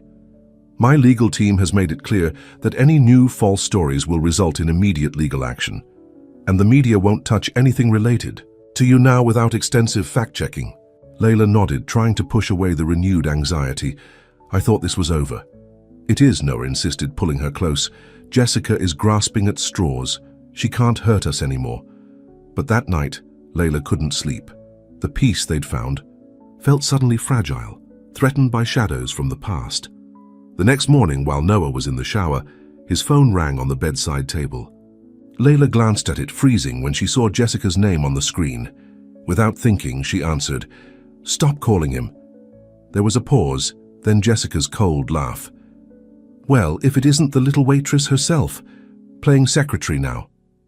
What? Do you want Jessica? Layla demanded. What I've always wanted, Jessica replied.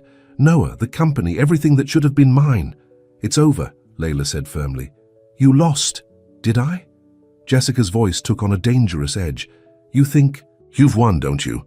Living in his penthouse, playing house. But we both know the truth. And what truth is that? Layla asked, though part of her didn't want to hear the answer. That you don't belong in his world, Jessica said. That eventually he'll get tired of slumming it. Men like Noah always do. Words hit exactly where Jessica intended, right at Layla's deepest insecurity. You're wrong, Layla said, but her voice wavered. Am I? Ask yourself, Layla, what do you bring to his life? What can you offer that someone like me can't? I was born for his world, you're just a tourist. Before Layla could respond, Noah emerged from the bathroom. Seeing her on his phone, her face pale, he quickly took it. Jessica, he said, his voice hard. Don't ever call this number again. He hung up without waiting for a response. What did she say to you? He asked, sitting beside Layla. Nothing I haven't thought myself, Layla admitted quietly. That I don't belong in your world. That eventually you'll get tired of me. Noah cupped her face in his hands. Layla, listen to me.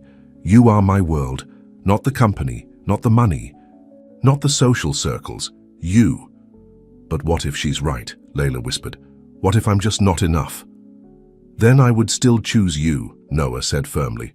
Every time, I would choose you. He kissed her, a kiss full of promise and certainty. When they parted, he kept his forehead pressed to hers. I was going to wait until Christmas, he said, but I don't want to wait anymore. Noah slid off the bed onto one knee, pulling a small velvet box from his bathrobe pocket. Layla's heart stopped.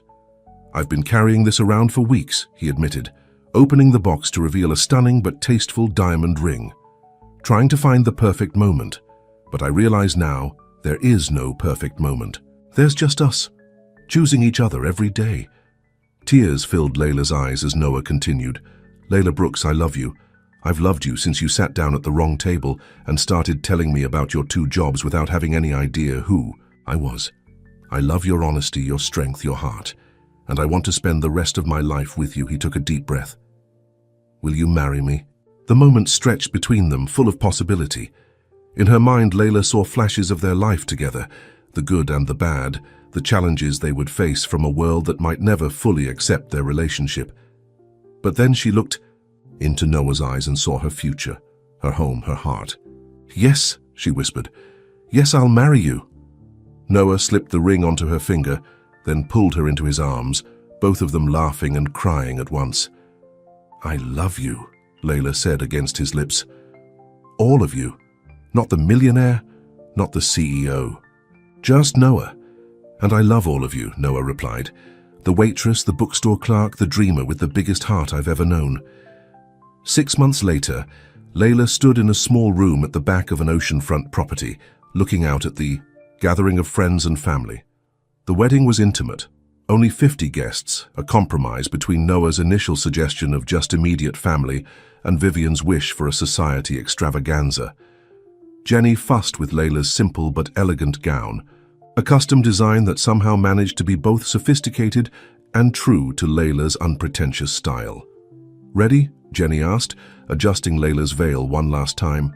More than ready, Layla replied, taking a deep breath. A knock at the door revealed Vivian, elegant in pale blue. It's time, dear. The two women had grown close over the past months, bonding over their shared love for Noah, and surprisingly a mutual interest in classic literature that had surfaced during one of their lunches. You look beautiful, Vivian said, genuine warmth in her voice. Thank you, Layla replied, for everything. Outside, the ocean breeze carried the scent of flowers as Layla walked down the aisle to where Noah waited, his face lighting up at the sight of her. Their vows were simple and heartfelt, promises to love each other through whatever life brought their way. I never expected you, Noah said, his voice thick with emotion. I never expected someone to sit at the wrong table and change my life forever. But now I can't imagine my life without you. I came to that restaurant looking for a chance, Layla replied, tears shining in her eyes. I had no idea I would find my heart instead. You saw me when I was invisible to everyone else, and I saw you when everyone else only saw your success. They sealed their vows with a kiss. Applause and cheers erupted from their guests.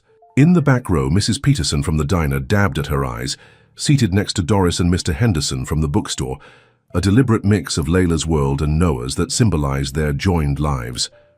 At the reception, Noah led Layla onto the dance floor for their first dance as husband and wife. Happy? He asked, holding her close. Perfectly, she replied, resting her head on his shoulder. I never thought I'd be here. Where? Married to a devastatingly handsome millionaire, Noah teased. Billionaire, actually, Layla corrected with a grin. But no, happy, truly, completely happy. Noah spun her gently, bringing her back into his arms.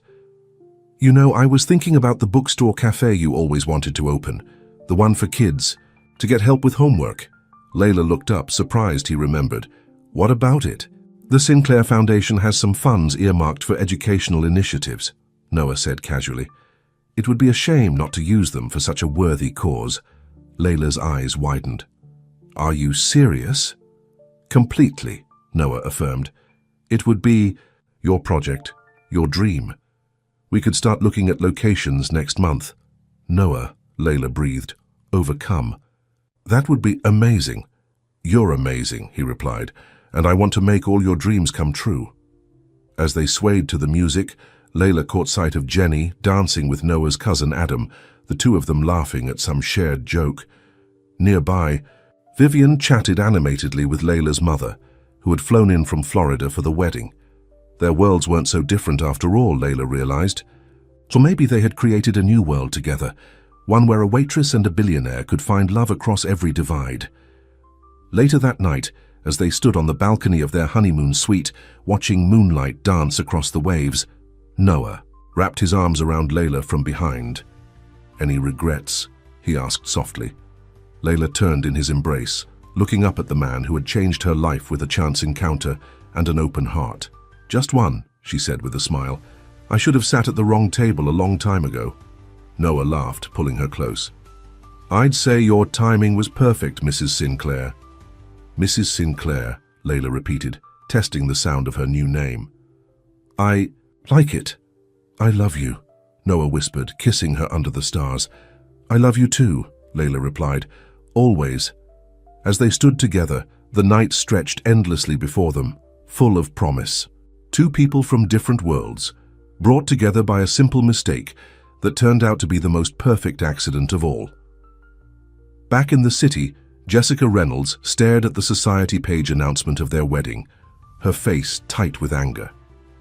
Crumpling the newspaper, she tossed it aside, reaching instead for a glass of champagne. Enjoy it while it lasts, she murmured, raising her glass in a mock toast. Nothing lasts forever. But Jessica was wrong. Some things do last forever, like love that begins at the wrong table but finds its way to exactly the right heart. For Noah and Layla Sinclair, their story was just beginning. And while they knew there would be challenges ahead, they faced them together, secure in the knowledge that they had found something rare and precious, a love that saw beyond appearances, beyond wealth, beyond all the barriers that tried to keep them apart. Their mistaken hearts had found their perfect match, and that was no accident at all. The end.